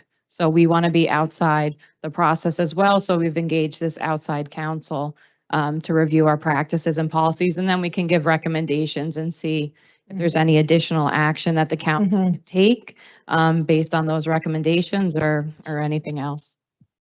So we really have nothing else to do as a council until it goes to the board and whatever takes place. Correct. Okay, I just want to make sure, I just want the public, you shaking, no, but you see what they telling us. And see, what you don't realize is that's why we have the law department to advise us. Okay, that's why we have them to advise us. Now, you could disagree, and that's your right to disagree, all right? But we trust them to advise us. And if by any chance something is wrong, that's why we got another outside attorney who has nothing to gain in this here. You understand what I'm saying? He's an independent contractor, so to say. Right. And just to reiterate, he is also looking into if there are any allegations of something that should be investigated, and can also recommend that process if there is a certain allegation that can require a public hearing investigation process, and that would be a whole nother. Okay, and that's when it comes back. We will get that information. All right, we can't go back and forth. I just wanted y'all to know that we hear you. It's not like we don't hear you. We see you every time we have a council meeting. All right, I just want to know exactly what can we do if there's anything else, because I understand it. I understand it very well. We do. So I just wanted the public to know, based on the information that we receive, it has to go before the rent board, and we're waiting for it based on what she said. It is scheduled. And then from there, we see what happened. That's what we're waiting for at this point. That's what we're waiting for. You heard her. Okay. You could disagree, but it's on the record. That's what we're waiting for.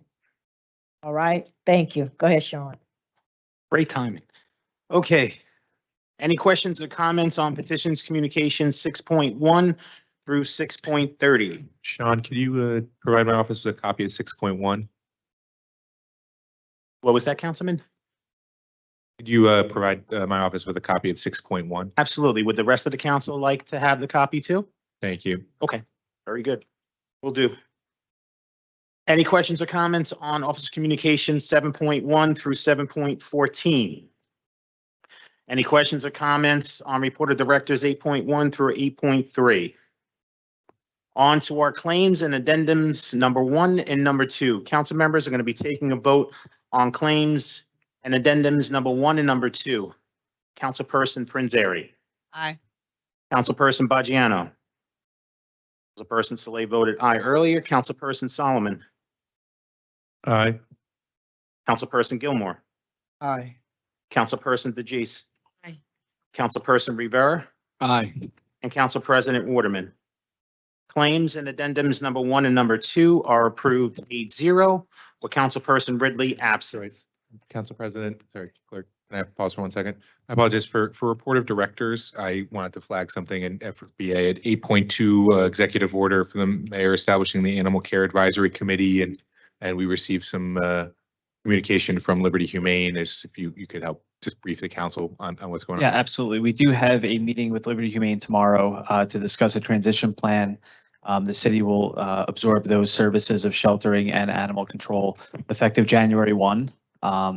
It's my understanding that they're starting to wind down a bit of their operations and reform their organization. I'm not sure to what capacity, but we will work with them over the next 60, 70 days to ensure a smooth transition. Director Flanagan has already outlined a transition plan that we're going to review with them tomorrow, and I'll bring an update to each caucus as we proceed. Thank you. Okay. All right, council members, we're on to our resolutions. I'm going to take in a vote on items 10.1 through 10.12 with the exceptions of 10.4, 10.9, 10.10, 10.11, and 10.12. Councilperson Prinzary. Aye. Councilperson Baggiano. No on 1 and yes on the rest. No on 10.1 and yes on the rest, correct? Correct? Yes. Yes, thank you. Councilperson Solomon. Sorry, up to which one, Son? We're going from 10.1 through 10.12 with the exceptions of 10.4, 9 through 12, which all have been withdrawn. Sure, I for all, and then just briefly on 10.1, just clarify, this is simply a resolution in support of Assemblywoman McKnight's bill to establish civilian complaint review boards, give them power and strength for cities to then adopt. We can't do it here in a way that would have real authority. This is something Council President Waterman, Councilman Ridley, then Councilperson Gilmore wasn't on the council at the point, but folks were working on years ago, and just important to reiterate the support, why we think this is an important thing, and, use our voice and send this to Trenton and say, the second largest city in the country, second largest city in the state, thinks we should have CCRBs, and please take action. So with that, I for all. Thank you. Councilperson Gilmore. Aye. Councilperson DeGise. Aye. Councilperson Rivera. Aye. And Council President Waterman. Okay, if I can just recap, 10.1 is approved 7-1 with Councilperson Baggiano voting no and Councilperson Ridley absent. 10.2 is approved 8-0. 10.3 is approved 8-0. 10.5 through 10.8 are approved 8-0, and 10.9 through 12 have been withdrawn with Councilperson Ridley absent. Again, I just want to thank the Municipal Council for your kind words earlier. It means the world to me, and thank you very much. On that, next set of resolutions, items 10.13 through 10.24. Again, that's items 10.13 through 10.24. Councilperson Prinzary. Councilperson Baggiano. On 10.22, no on 10.23, no on 10.24, no on 10.25. We're only going to 24. So 22, 23, and 24. No and aye on all the rest? Thank you. Councilperson Solomon. No on 19, aye on all the rest. Councilperson Gilmore. 10.13 through 10.24. Councilperson DeGise. I vote aye on all, specifically on 10.18. I'm very happy for the Jersey City Police Activity League that are here tonight, getting their donation. They've been waiting for a long time. And I would ask the city to direct them on how that donation can get to them, as I know that that's why they're here tonight. Wait, where's the one? Aye on all. Where's the one? Thank you. 10. Sean? Yes. On 10.18, I'm going to abstain. I'm not going to vote. Okay. Sorry. The reservoir one, I'm sorry. Reservoir. 19, 19. 1019. Yeah. Wait a minute. Which one is it? 1019. Okay. So 10.19, you're abstaining and. Right. Okay. Got it. Councilperson Rivera. Aye. And Council President Waterman.